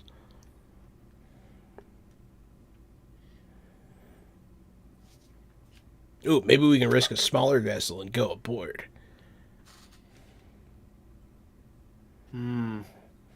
Yes. Lieutenant Radish, Chief, I want the two of you to take one of our shuttles and go over to that. We'll monitor you from afar. If you need support, we'll rush to your aid, but if you should be able to, with your credentials, she taps at her chair, and then you notice that your pads, basically your tablets, essentially is what they are, your personal tablets kind of flicker on and indicate that you now have security codes to access the systems of the horizon. Because in an emergency, you are allowed to kind of enter a friendly vessel to try to rescue it. You won't get command control, but whatever. You'll be able to open doors and the ship won't treat you as hostile, or it shouldn't anyway. So I want the two of you to go over there, prep what equipment you need, and Lieutenant, this will be your first OA mission, but don't worry. Trust yourself, trust your abilities, and trust that the Chief is actually trying to help you. I won't let you down. I try to stay stoic, but my eyes give away my excitement, for sure. There's a few nods of like, yeah, you can do this from the rest of the bridge crew, because it's like, yeah, it's a semi-dangerous mission, but it's not like overwhelming, but they're like, yeah, it's your first. I look you down. Can command your own mission. I look down at my red shirt and I go, "Aw." Why am I wearing red? Change out of uniform. You should be in teal. There is nothing to worry about, Lieutenant. Most people come back alive.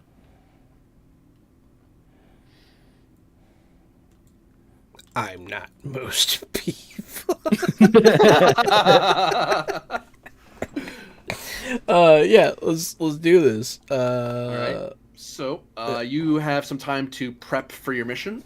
So you can. So each of you automatically have some gear that doesn't cost you anything to have. You're always presumed to have your uniform, your comm badge, and a tricorder. Both of you would be equipped with Type 1 phasers. Think of phasers that fit in the palm of your hand, little itty bitty ones. Type 1 phasers, or is that the kind that's insulin dependent? No. Okay. Type 1 is like the little the remote control size looking one where you can damage. Type 2 actually has like a handle. It's like a pistol. And Type 3 is like the big the rifle looking. So Type 1 is like a quick little it's more of a tool less than a weapon. It's enough to heat up things. You can stun people with it. If I wanted a Type 3, would this be the time and place to make sure I have one before we get aboard? You could ask the captain to assign for permission to have one. And then how's the armor situation? Do we have armor, or do we have to ask for armor? You can requisition armor. So a Type 3, and actually I will say that given the circumstances of a ship that could be at distress, and maybe the creature might be hostile, if the lieutenant's okay with it, she's okay with it.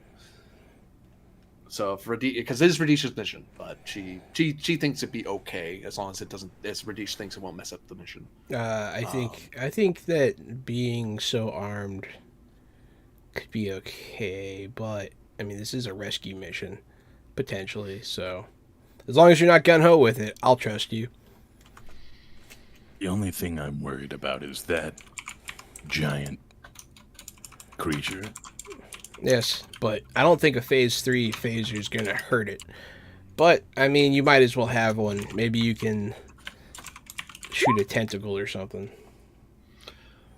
So a Type 3 phaser will cost you 1 opportunity and 2 escalation. What that means is that you use up 1 of your momentum opportunity and I gain 2 threat because you're escalating the situation by having a larger than normal firearm. Hell yeah. So boop and boop. It's funny. If you, so I'll mark that because That's funny. We expect it to be dangerous, so it gets more dangerous. Yeah. Now Well, bring a bigger gun. gun makes it more dangerous. That's true. Mm-hmm. The 2 types of armor you can have. You can have both if you want. It just costs more to have both. There is a body armor you can wear, which is literally like a vest you put on. And then there's a personal shield. Like imagine a little thing on your belt that you hit, and then it pops up in a translucent like blue shield around you. Personal shield does shield more, and it can't be stacked with body armor. The downside is, so if you hit body armor, it doesn't go away. It's just there. Personal shield, every time you're hit or with damage, there's a 2 in 6 chance that it shuts off for the rest of the scene because the battery overloads, whatever. It's meant as a sort of oh god button. Do they both cost stuff? Personal body armor would be 2 in 1. Actually, I'm gonna double check that. That math might be wrong. I do not want to overcharge you because that would be mean. There's only so many resources you have for 2 people. If we max out threat, can we just keep? You can't max out threat. That's what you said. Yeah. You can like if you ever run out of momentum, you can always give me threat. It's just you probably don't want to do that. But some people ride the edge and just hope they finish the mission fast enough before bad things happen. So sorry, I'm wrong. Body armor is 1 in 1. Personal force field is 1 in 2. Yeah. I'm not gonna take it. So if you wanted both, it would be 2 and 3. I'm gonna go in naked. Do we have? Can I take like a field kit for like science stuff? Yeah, I want to take a repair kit also to repair their comms in case their sensors are down when we get over there. I'm a doctor. I can take a med kit in case we encounter injured people. So you're gonna bring along a med kit, and you want to bring along an engineering kit. Each of those will cost 1 opportunity because they don't escalate the situation, but you are spending time to get what you need. Okay, we'll get stuff above and beyond what you do. Okay, we'll save the 1 momentum carry. We have 1 left. We both have 2 left. We have 2 left now. Okay. Yeah. Because all I have is your gear. We haven't bought your armor yet. Right. Yeah, because I don't think that the body armor, the vest, I don't think it's going to do anything against a colossal-sized creature. Me neither. And the personal shield feels like if we're going into a firefight, you take one of those. Yeah. It doesn't feel like we need one of those here. Yeah, you don't really see a lot of them doing that in Star Trek. It's usually when you know you're going to get into a prolonged shootout. It's nice to have. I think the only thing I might suggest if you're worried about environmental issues, there is EVA suits or environment suits. Those cost 2 opportunity, but they give you full like life support systems and like mag boots and all that stuff. Oh man, we don't have enough momentum for both of us to get them.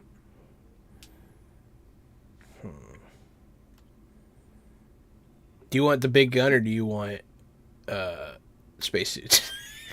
You can give me threat. We can't give them threat. Let's give them a fuck ton of threat.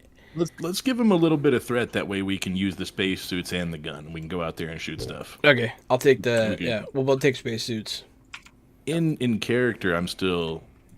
When we board, how do we get the creature off? I'll have to go investigate how it's attached first.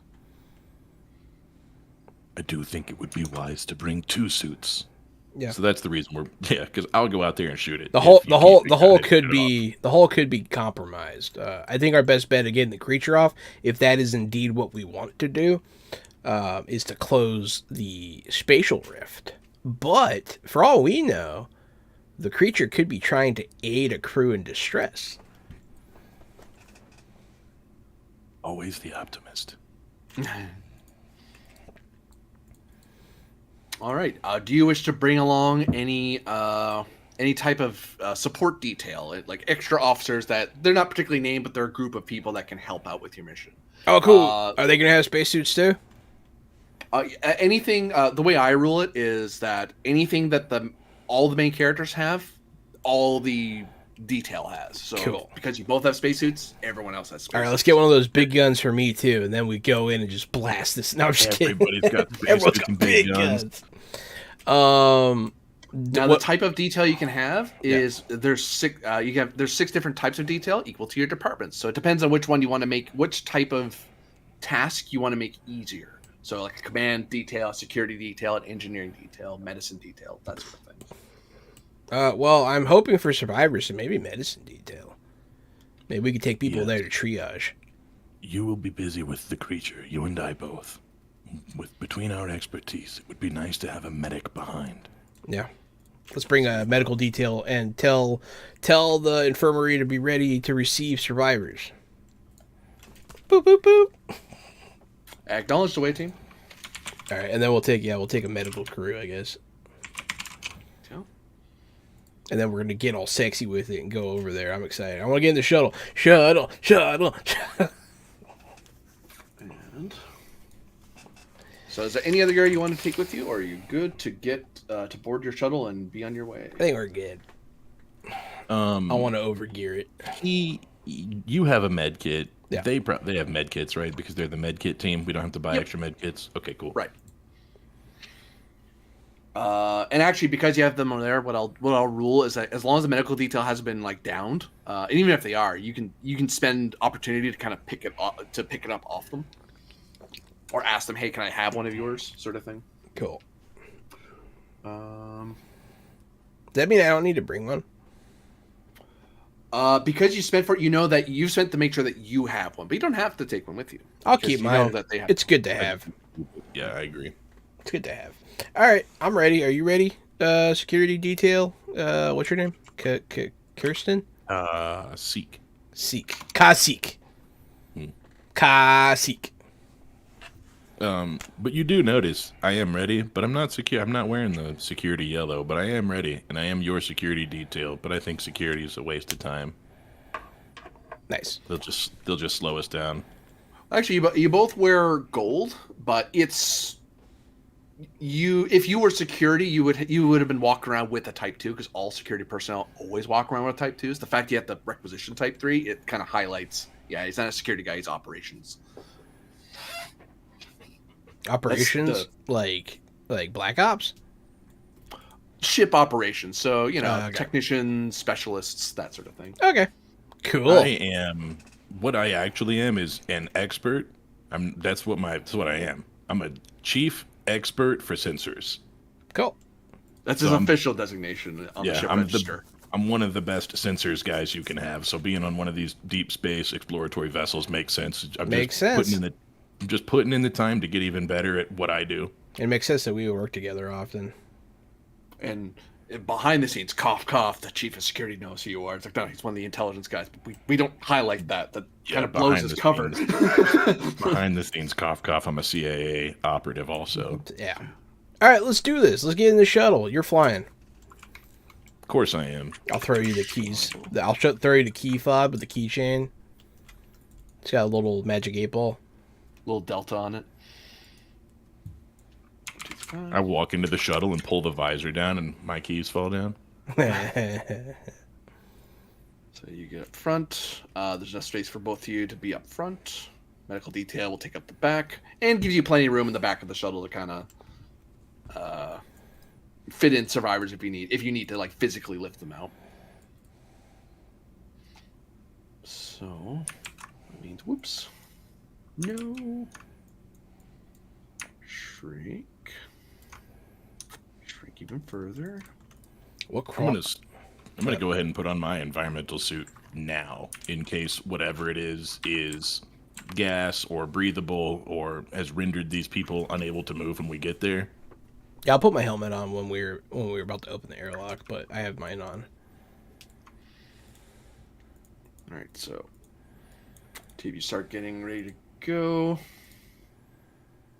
I believe that this ship is likely full of inept people. However, I am worried that only the two of us in this small medical crew may not be enough to overturn such a colossal creature. You may be right, but we must try to find out.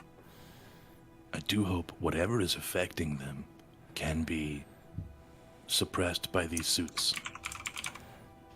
Well, if it can't, this will be a short away mission. It is likely they did not have time to don their environmental suits. There might be a hull breach. Maybe they had to take shelter in their quarters.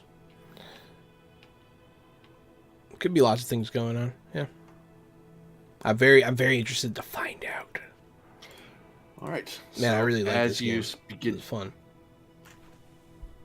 So how fast are you jumping over there? You're going there full warp speed? Are you going at a pretty fast impulse speed? Or are you putt-putting very slowly at maneuver speed?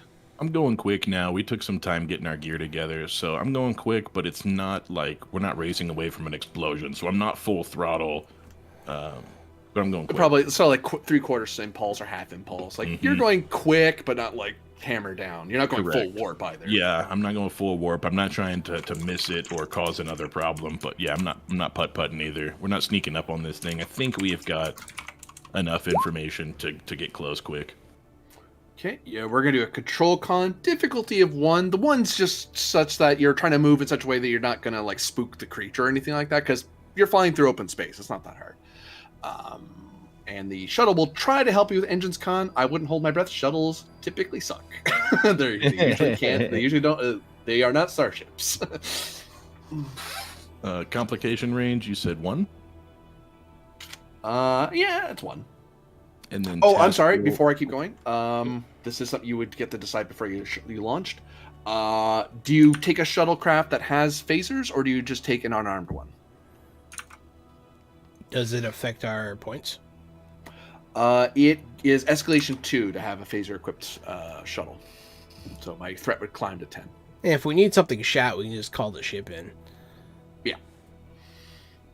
I also brought this. Yeah. Stick out the window. the big ass gun. Like I've got that. You The know, what are little the flip thing. Yeah, what we, are the- what we're are the not ship phases? we are not an armed mercenary group. We're a science vessel. We don't need it. It's fine. Yep, I'm good. I'm with you. We don't need the phasers on the shuttle. Oh yeah, I was supposed to roll a thing, huh? Do task roll 1? 2 is your starter, but you can buy 2. more with threat if you want. Bam!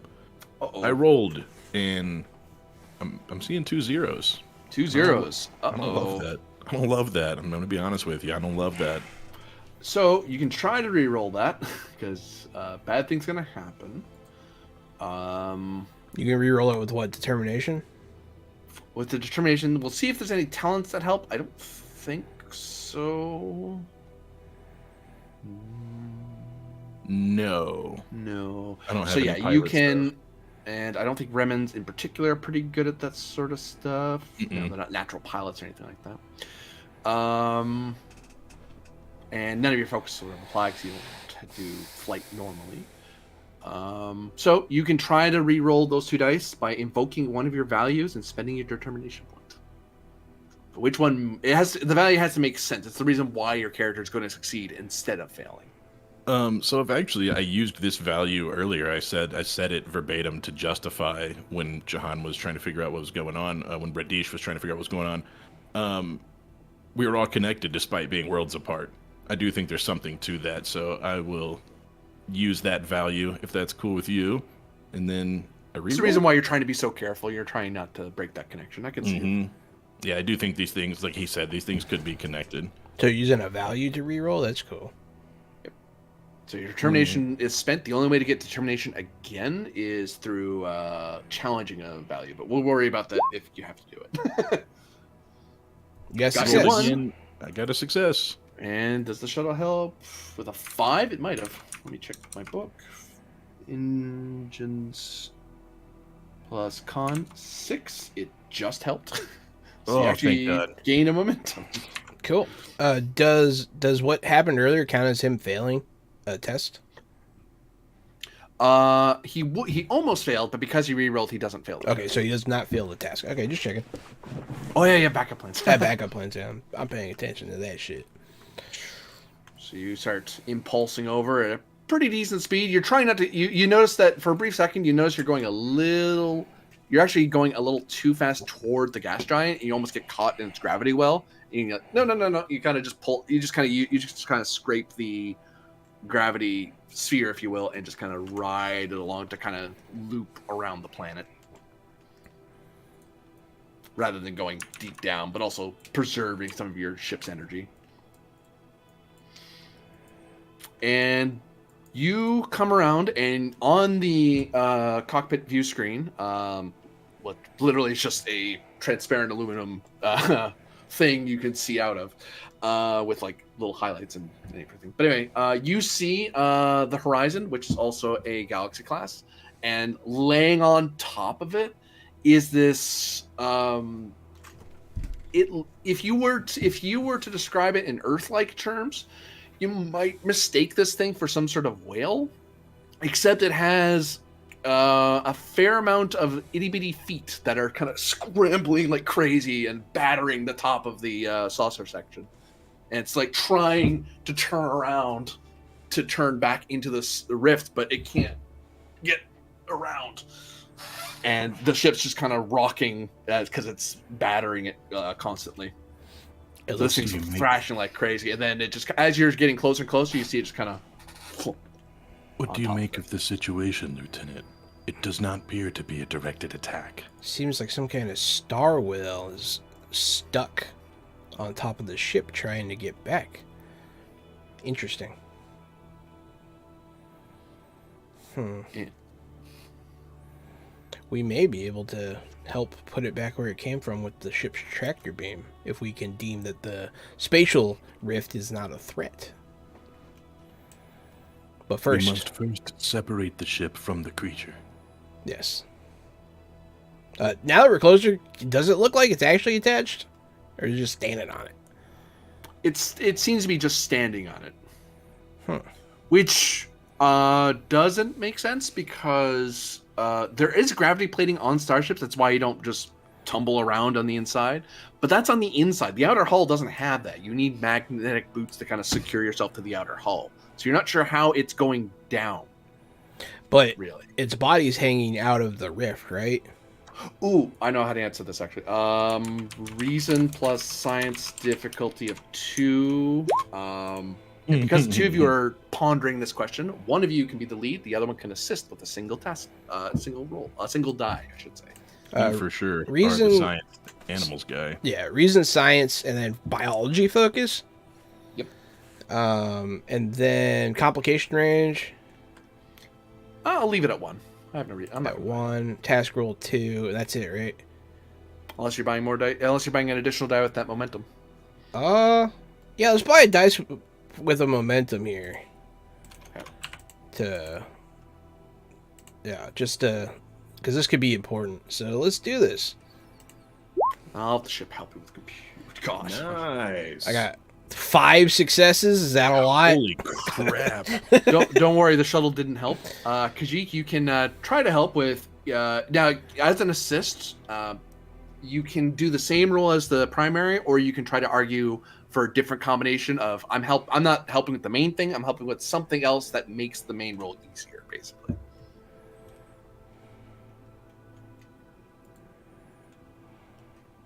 Muted. I would like to actually take this chance to do some ship research, Starship Expert, and I want to be trying to figure out, while he's trying to figure out the gravity situation, I want to be thinking about the ship.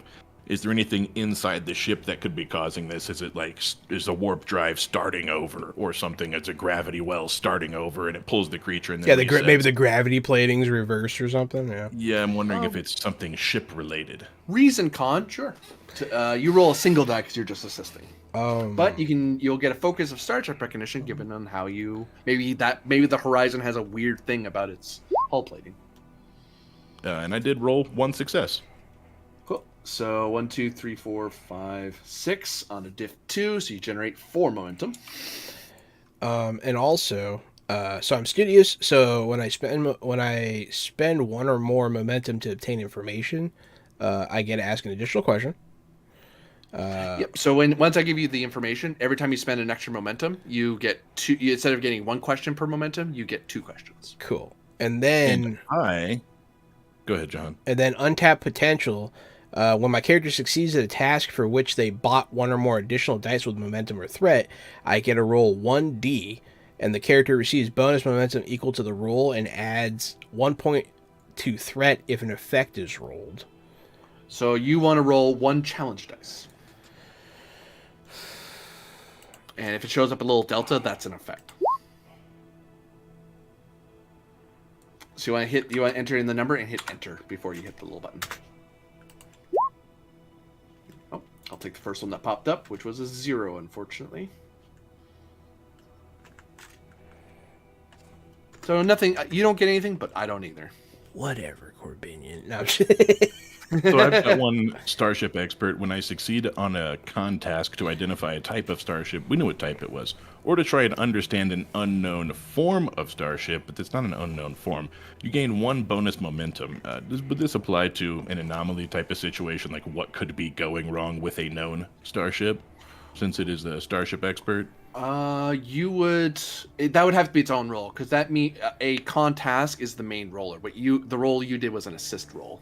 Okay. So you could do a follow-up roll that is identifying, doing extra. Actually, what I can do. I'm cool where I'm at. I just wanted to make sure I don't need to say, hey, we get an extra momentum that I need to obtain information. But now I understand, since I was the secondary roller, that's why. For anyone watching, this game is awesome, and this character sheet in Roll20 is bomb as fuck.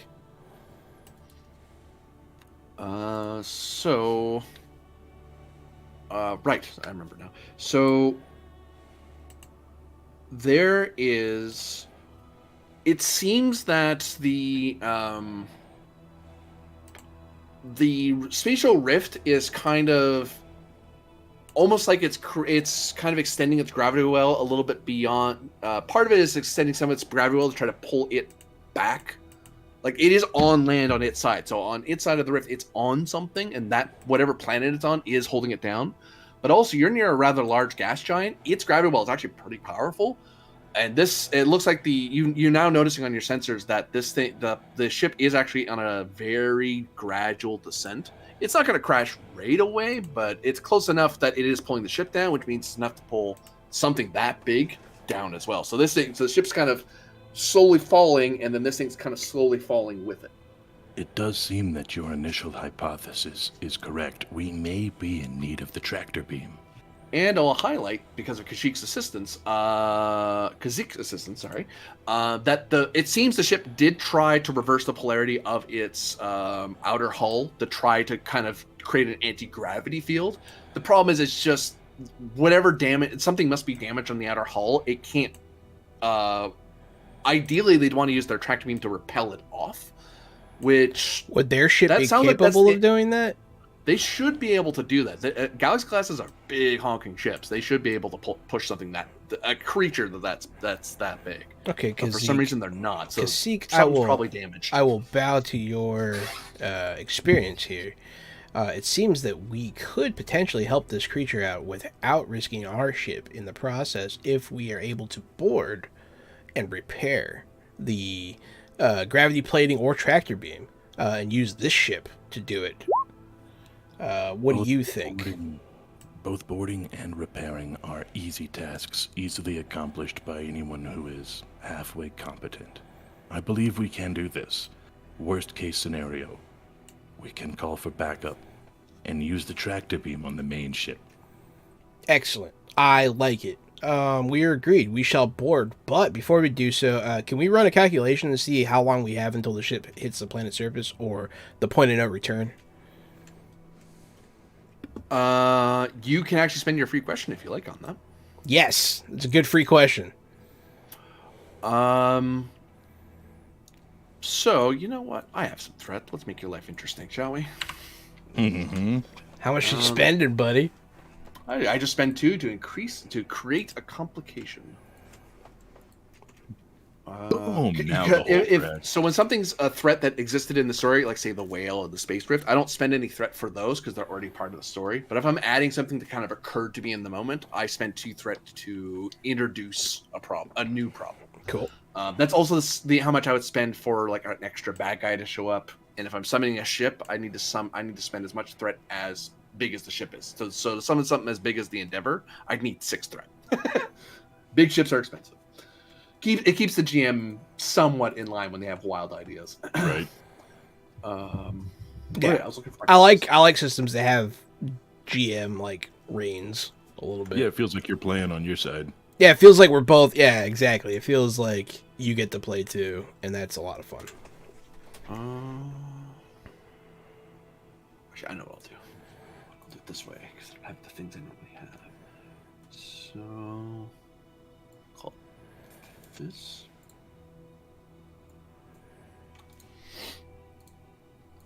So you basically have 6 task rolls worth of 6 tasks or 6 actions before it starts to it descends into it currently is at a somewhat stable descent.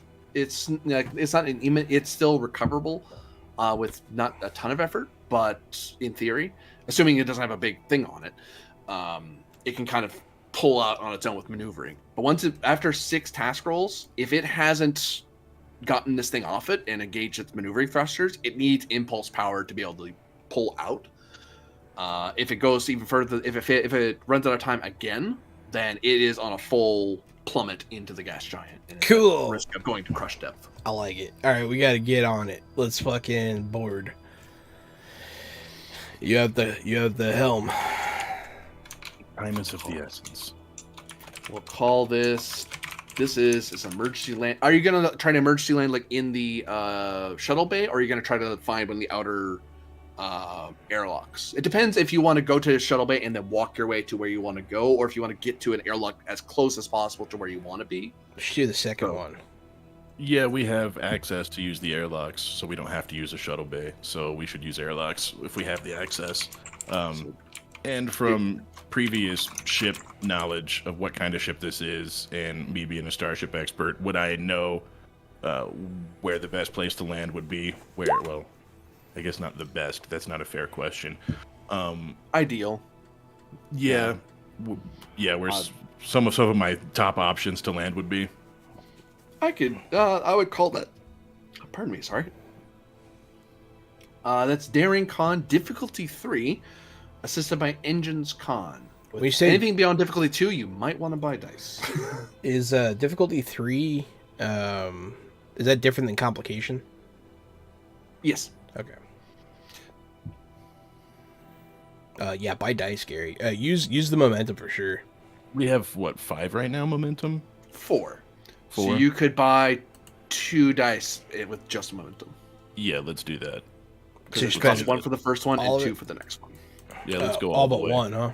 All but 1. Yeah. Leave If you one out wanted there. the final 5th die, you'd need to give me 1 momentum, 2 threat. I don't know if you want to do that. Nah, I'm good. So this changes my task roll to 4. Yeah. Right? Right. Nice. And complication range is a 3 or? It's 1, but I'll say it's 2 by spending a threat to increase the complication. Because as you're starting to move in, the whales kind of start slapping again. It wakes up and starts slapping again. It's like, stop hitting the ship. I'm trying to land. Okay. And I will Cool, assist if and- I can. Yeah, And I you do have certainly a can. focus. I have a focus for this one, Starship Recognition. I'll give you that. That makes sense given what you're trying to do. You're like, okay, the Horizon and the Galaxy class has this type of airlock system, so I want to go with this one, not that one. And the focus is different also because I have Starship Expert as a talent, but Starship Recognition as a focus. So those are two different things. Okay. Boom, boom. I got that. I have to click the go button and go. 4 successes. 4 successes! With 2 complications. We'll deal with that in a moment. Oh, let's see if the shuttle helps. Can I assist? You certainly can. Hey, you got 2 successes from the shuttle. The shuttle just really did well. Nice. Hell yeah. This shuttle, you man. can do Daring Con as well, but you, as the assist, you can argue something else. You're doing something. I else would that like to helps the main role. argue Presence Command with a Composure focus. You are the mission lead. I'll give you that. So complication range is what? 2, because 2. Mr. Whale's thrashing. Task roll is 2. 1. Oh, it's 1 for an assist. Right. And then that's it. And I focus used, yes. So Yes. I got a success. Hey. 1, 2, 3, 4, 5, 6. Wait, 4, 5, 6, 7. So 7 successes on 3 7. means you generated 4. Yeah. So here's where bad things can come up. So you succeeded. So you are going to dock. I can't take that away from you because you hit the difficulty. However, you have complications. For each complication, I can do one of 2 things. Either I could take 2 threats. I just increase my threat pool, or Yeah. I make something bad happen. It doesn't cancel out what you did, but something bad might have happened elsewhere. A bad guy's hiding somewhere. There's something bad happened. You have 2 complications, so I can do that twice. Now, one way to stop me from doing that is either to re-roll the dice if you could, or you spend 2 momentum. You can immediately spend 2 momentum per complication you want to eliminate. So we just gained 4, but put us back at 5, right? Yeah. So we can now spend 4 and have no complications? Yep. Yeah, let's do that. Okay. Yeah, we don't want complications docking. Yeah. That affects going in and leaving potentially. Yep. Let's just wipe the slate clean on that one and say no momentum gained, and we land it like a boss. There was phosphoric dust all over the airlock, and it fast fused your ship to the hull. The Something like gravity, that. Yeah. man. It's the gravity coming off of the 2 different, one coming off the anomaly and one coming off the gas giant. So landing this thing is way harder than it seems like, just because of the 2 different gravities pulling at it.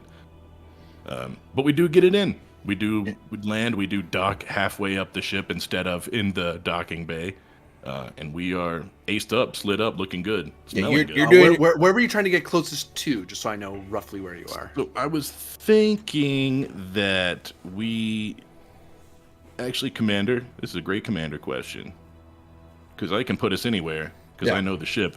Commander, where would you like us to land? Lieutenant, I can land this thing wherever you want.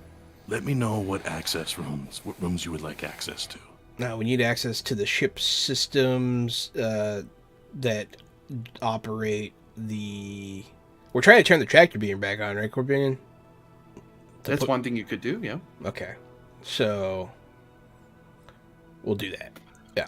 So there be on a Galaxy class, there's 3 places. There's the bridge, which the guy's laying on top of currently. There is the battle bridge, which is because the saucer can separate. There's a secondary bridge in the big hub-looking bit, or you can go directly to tractor control, which is where the actual tractor beam assembly is, and that's in the neck of the ship. That's where I'm going. That's close to the battle bridge, anyways, right? Yep. Okay. in between both. Yeah. So let's go there because that's Easily. a central location so that we can be maneuverable. So as the thing's docking, you just you turn the shuttle around and back your door into the airlock, and then you turn on a force field to try to keep a nice airlock between you, and then you physically connect. And the controls let you know that seal has been made. Magnetic locks are engaged. You're able to board the ship. This is the most excited I've been in a game in forever, dude. This is awesome. Okay. Lieutenant, if you don't mind, I'll stand up and grab my Type 3 phaser and hit the door. I'll go first just to clear the hall. Of course. After you. Dee-dee, and then you see you see flashing alternating lights on top indicating there's an environmental hazard, but you're in envirosuit, so you can just walk through your force field and you're perfectly fine. Yeah, I'm just going to look down the hallways and make sure nothing's running at us, and cool. All right, there's no new threats at this point. You look around and notice that there are a number of injured personnel in the hallway who I will note that airlock systems like this is functioning, so you didn't just vacuum all these poor people. It does seal properly. You notice there's like some sort of fumes or gas flooding this corridor, and that must have knocked out these poor people. And there are at least... Does that mean that a system is off that should be filtering the air? Correct. You see 3 people down. Okay. I'll instruct the medical personnel with us to tend to the people. Get tend them as best you can and get them on the ship. Presence medicine. Normally, I'd make it difficulty 2, but you did make sure it was a medical team, so they know what to do. So it's difficulty 1. Complications? Nah, I won't do that to you. Plus, I want to save my threat. Task roll 2. Somebody's starving me. 3 successes. Boop, boop. I do tend to starve in the. I tend to starve the GM in D20. Both of us do. We both do. It's a good habit to have, honestly. It is dangerous. It is risky to give a GM who knows how to use them all too much threat. It's a slippery slope, man, because it's okay to give the GM some threat. But if you're giving the GM threat and you're not paying attention to how much threat you're giving the GM, it's a bad place to be as a player. Mm-hmm. So you are able to generate 2 momentum, and your medical team, there is a longer medical process they have to do to help these people, but you've now ordered them, and they now know that that's the thing they're doing. Yeah. And I'll actually give you 1 extra that they will actually. The better way mechanically to do this, for 2 momentum, you can have a standing advantage that you basically have them. You just have a signal where you point. If you see other injured people, you just point them out, and they'll just kind of trail after you to grab people and haul them back. By spending 2 momentum, we can just take care of that. Yep. I think we should do that. Yeah. I'll take the advantage.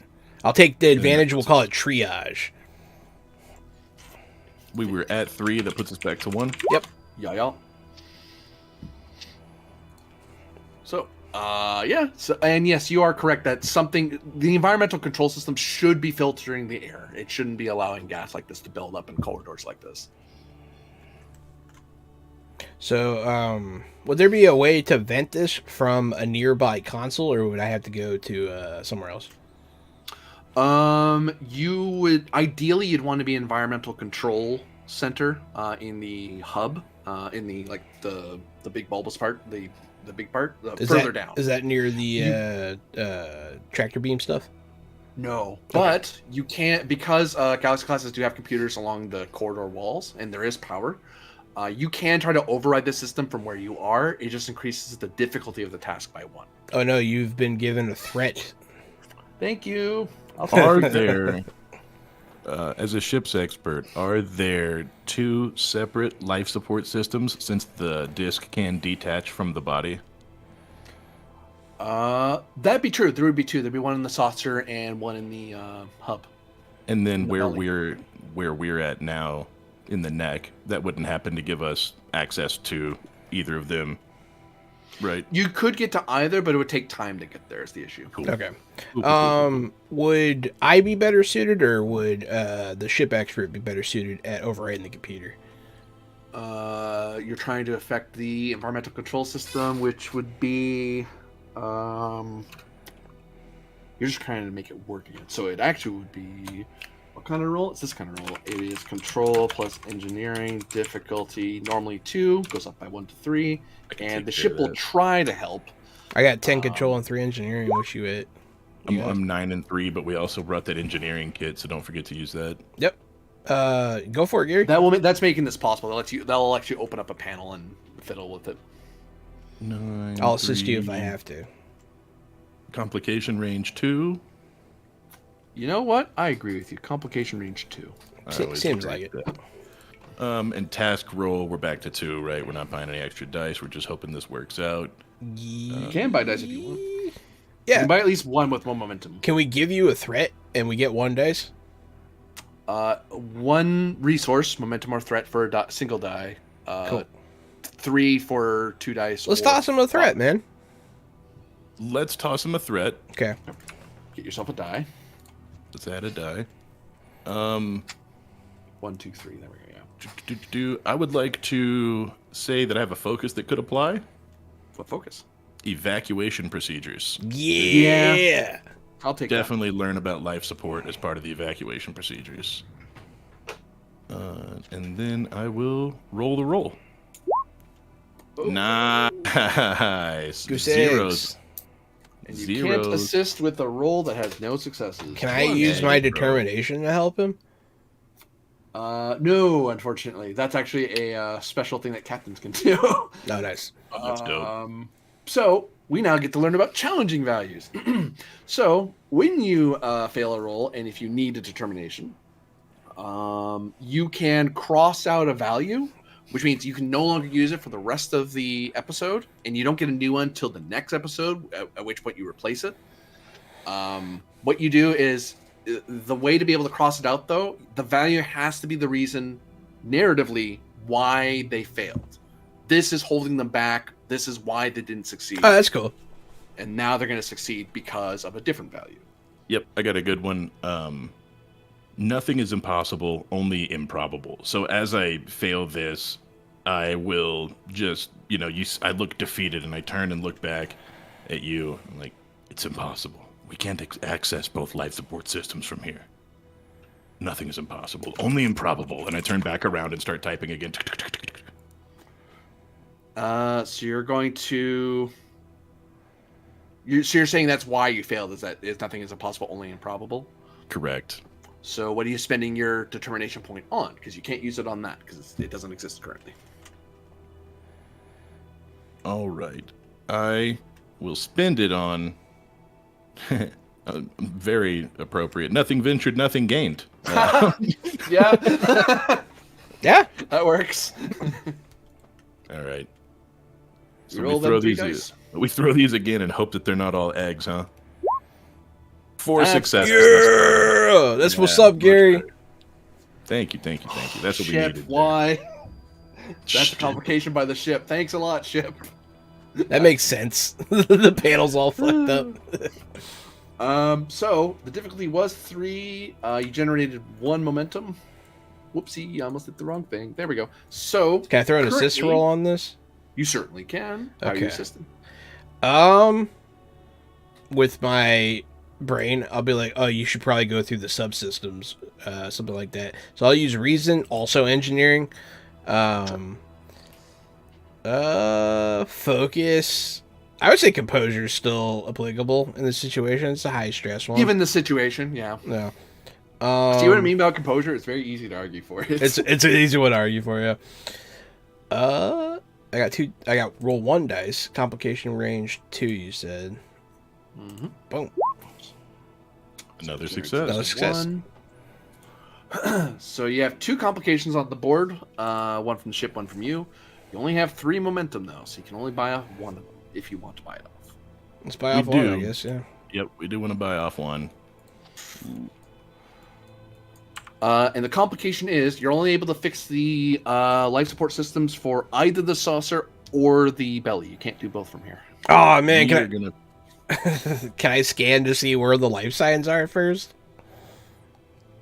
You don't have that time. Okay, never mind then. Choice. Where are the crew quarters? Because the people that weren't on duty would be the majority of the people, right?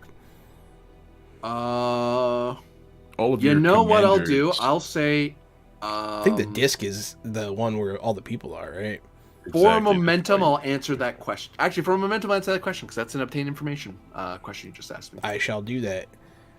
And I get to ask an additional question because I spend the momentum to gain information. You're not the main roller, unfortunately. Oh, shit! Yeah.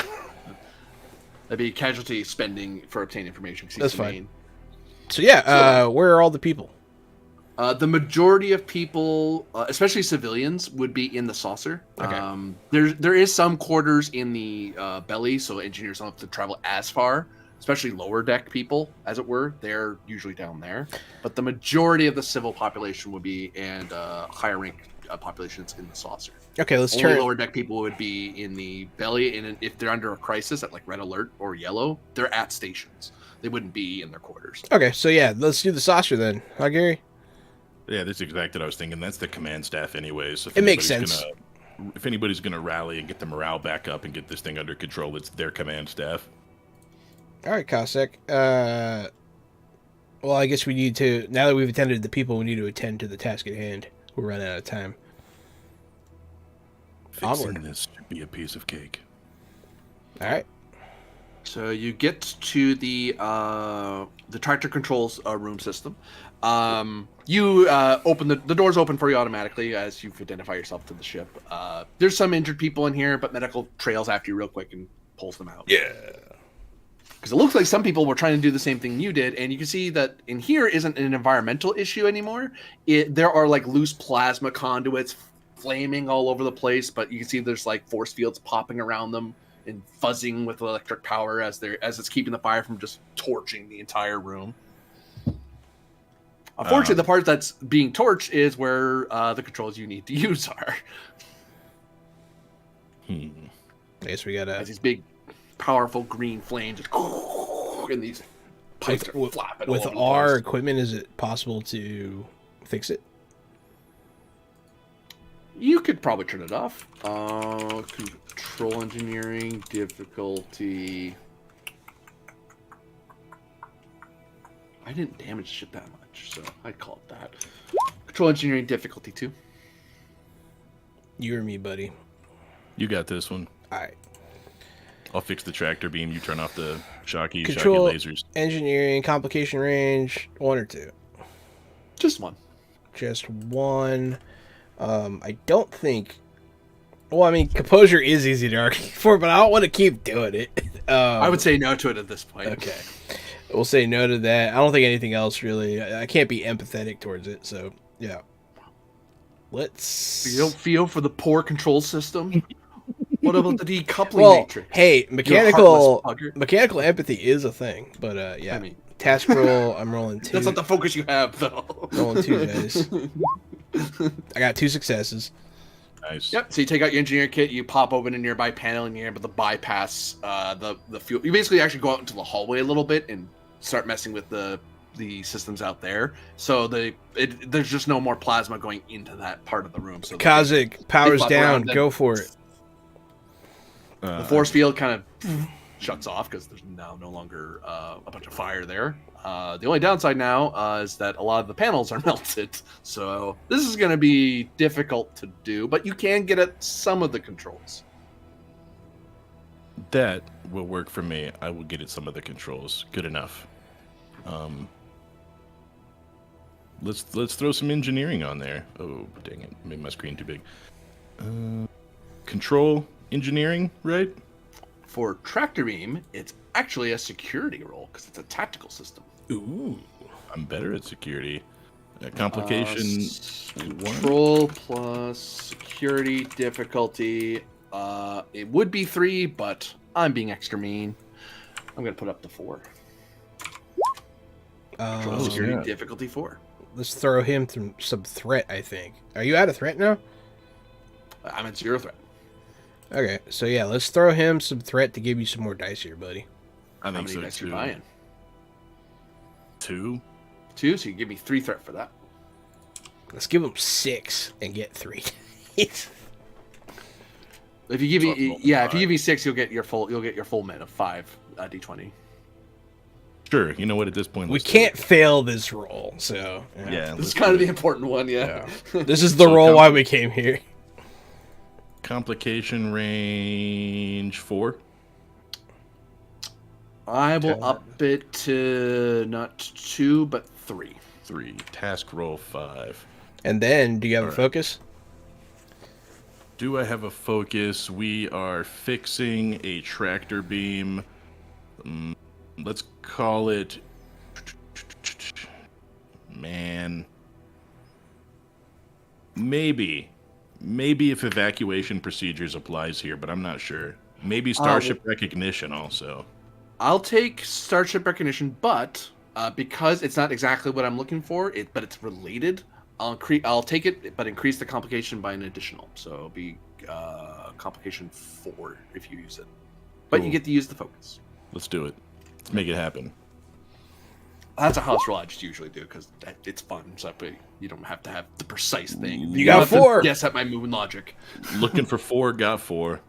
Can I assist? Plus, you certainly can. The ship's gonna try. Hey, I think the ship might have. No, it doesn't have a 5 in that department. But you get 1 hit from the ship. I know with a 5 it got it without looking. Nice. I'm gonna just try and watch his back and like talk him through like working around the panels, maybe, with presence and command. Sure. I'll do complication range. It's still 4. Yep. The complication stays the same as the main. Task roll 1. Focus. No. All right. 0. Thankfully, I take the first one that hit the table. Oh, 1. It double rolled for some reason. 1, 2, Love that. 4, 5, 6. 6 on 4, which means you generated 2. Fuck yes. Boom. You have tractor control. That means we can do the thing that we came here to do. All right, let's see if we can push this thing back from whence it came. I've been able to reroute local tractor control here to this terminal. Would you like to do the honors? Perhaps. What's the roll? Oh, no roll. It's a... Normally there'd be a roll to hit the target, but the target is in contact with the vessel. Okay. It's hard to miss. Yeah, I'll turn it on. Oh. On tractor or repel mode. Are you trying to pull it or push it? I'm trying to push it into the hole. And normally I'd ask, how much power are you putting into it? Don't worry, you're in a Galaxy class. You have enough power. You push it through. First a little bit, and then a little bit more, and then it goes through. Thump. The creature. And then the camera will cut away for a second as the thing gets flump, and on some distant world on another star system, flunk, kind of flops over, looks at the hole, makes a noise, which you can't hear, but it makes a noise. And off it Rattles goes to off its across eh? the savannah. Is there any way we can launch a probe in there before it closes or anything? You could tell that you could fire one from the horizon.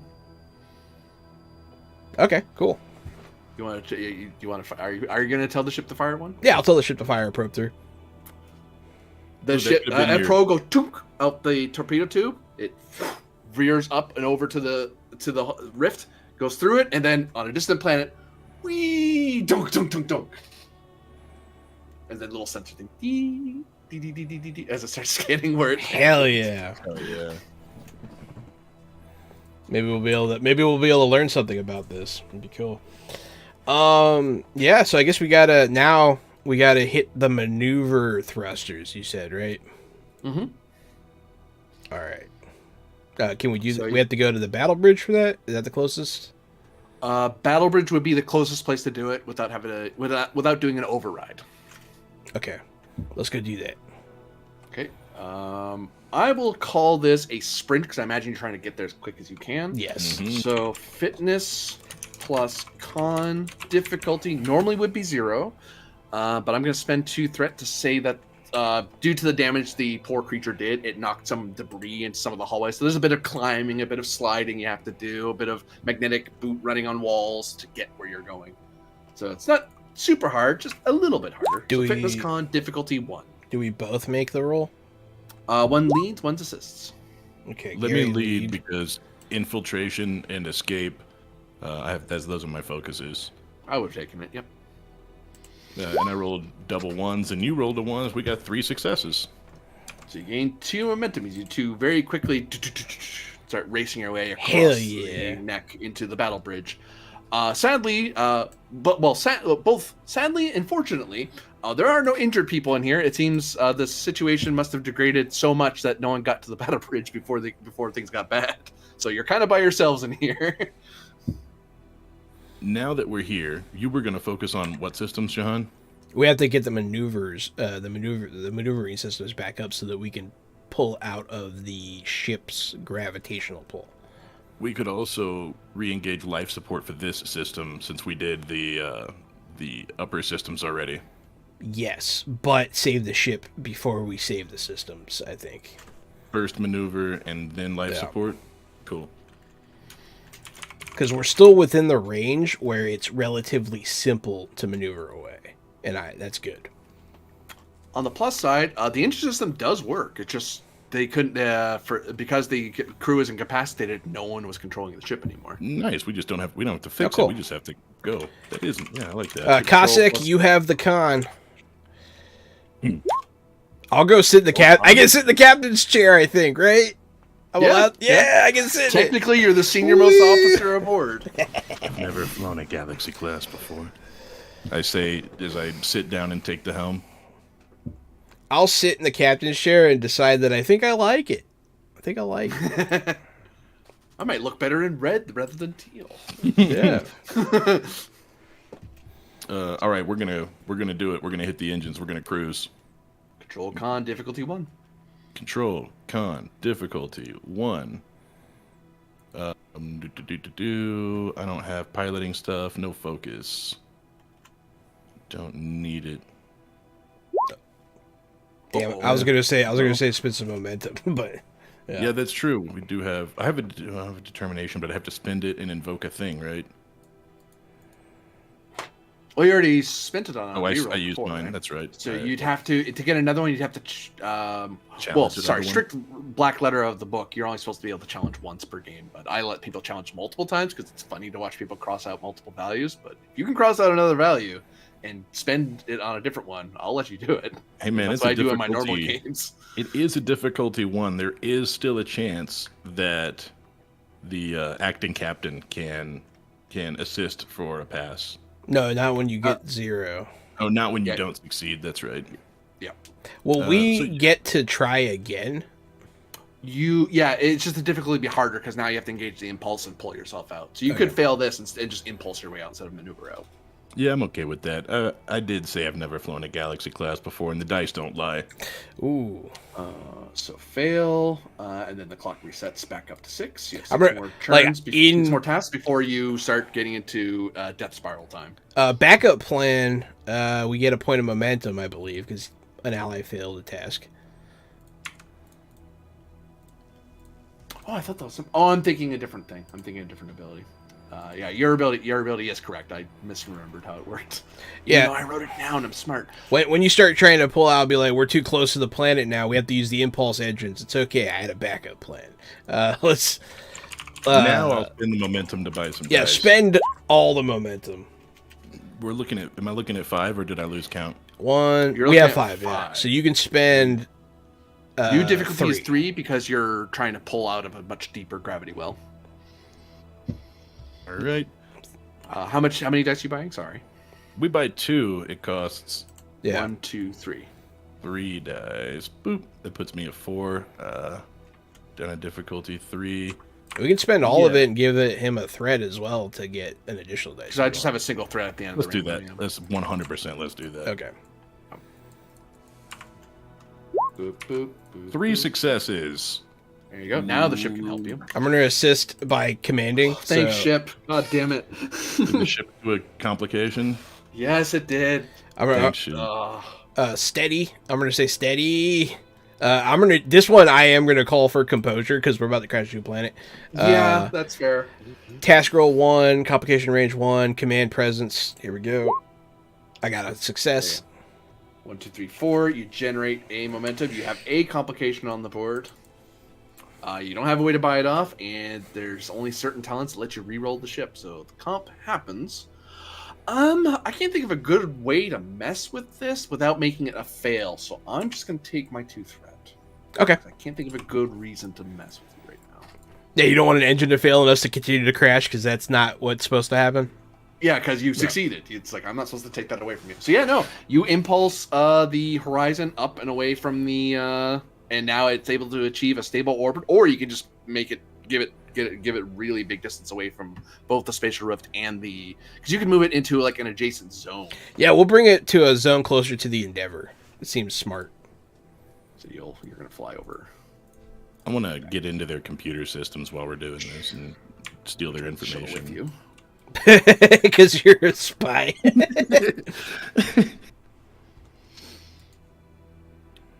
Actually, you know what, there, Chief? I'm gonna ask you for think. I can do 1 or 2. Reason or control plus security difficulty of the ship's security is decent but not amazing, so I'll call it 3. And I've got unfettered access to their boards right now. But you're also trying to pull off stuff that's command code lockouts, I imagine. You want to call that? Can I call that infiltration focus? Is that a thing? You could. You totally could. Yeah, boy. If this is, I don't know what would be. Oh shit! I was looking for success 3, and I got on 1. Thankfully, you try to get at it, but yeah, there's like you're able to get like the normal black box stuff that you, as a rescue team, should be able to get. But there's some stuff that's locked behind command codes. Yeah, it's gonna stay locked. Cool. All right, let's get those life support systems back online, and then I think we can call it a day. You notice that normally it'd be a difficulty 2. Unfortunately, because so much time has passed, it seems additional systems started failing and causing widespread plasma fires that have damaged the secondary systems. Makes sense. Now you have to use the tertiary systems to try to get life support back going proper on the... You fix the saucer, so you're fixing the lower area. Control engineering difficulty 3. Or lots of people stop breathing. I mean, bad things happen. Control engineering complication, what, 2 or 3? What did you say? Just 1. Just 1. Difficulty 3, you said? Mm-hmm. Alright, I only got 2 dice. I'm going to spend the momentum that we have to get a 3rd dice. I'm also going to... How much threat do you have? Just 1. I'm going to give you 2. Okay. So I can roll 4 dice. Nice. Oh god, clicked on the wrong thing. There we go. And then hopefully Gary can assist me, and we'll see how this goes. 2 successes. Ooh. So I need a success from Gary. Ship doesn't help, I don't think. No, it's not that good. Let's see. Control. Doesn't complicate though. Engineering. Task roll 1. And let's make it happen. Shit. No. You still have your determination, don't you? Me? Yes. I'll spend my determination. On what value?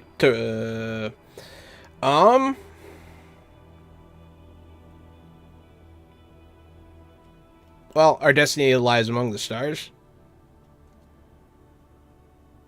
Explain that to me narratively. How does that help it? How does that help Radish? We're out here where we're supposed to be, and we need to work together in order to survive.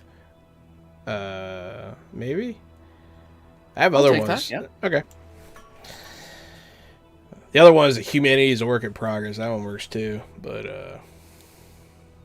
because we die easy. All right, so I get to reroll all 4. You can choose how many you reroll. You don't have to reroll all of them.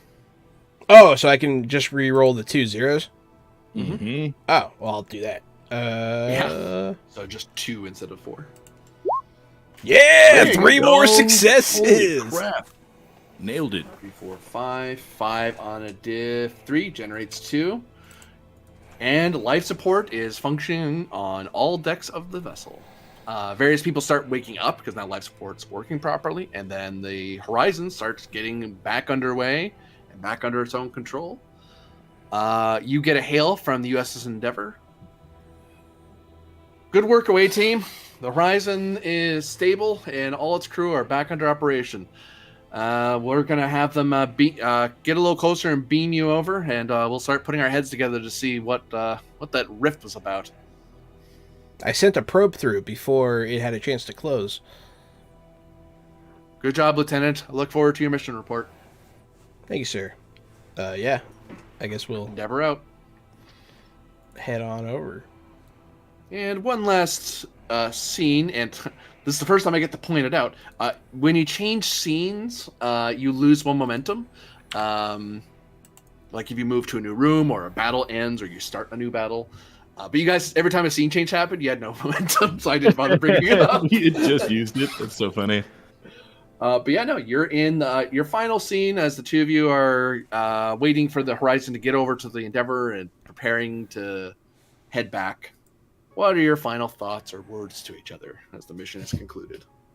You comported yourself well, Cossack. You are a credit to Starfleet, and I appreciate you helping me in my first away mission. I'll make sure to commend you in my report. Likewise, I was impressed with your foresight of bringing a medical team, as well as your preparation with gear of knowing what we may be facing. Thank Your you. quick thinking to use the tractor beam to repulse the creature from whence it came. All of this shall make it into my report. Lieutenant, do you think we should stay around for a few minutes for congratulations and commendments, or should we head back to the ship? I think it's important that we head back so that we could help dissect the information we gathered from this mission. I agree. Pageantry and commendations do nothing for me. I like them sometimes, but when there's time, there's a time and a place. I prefer to be unseen.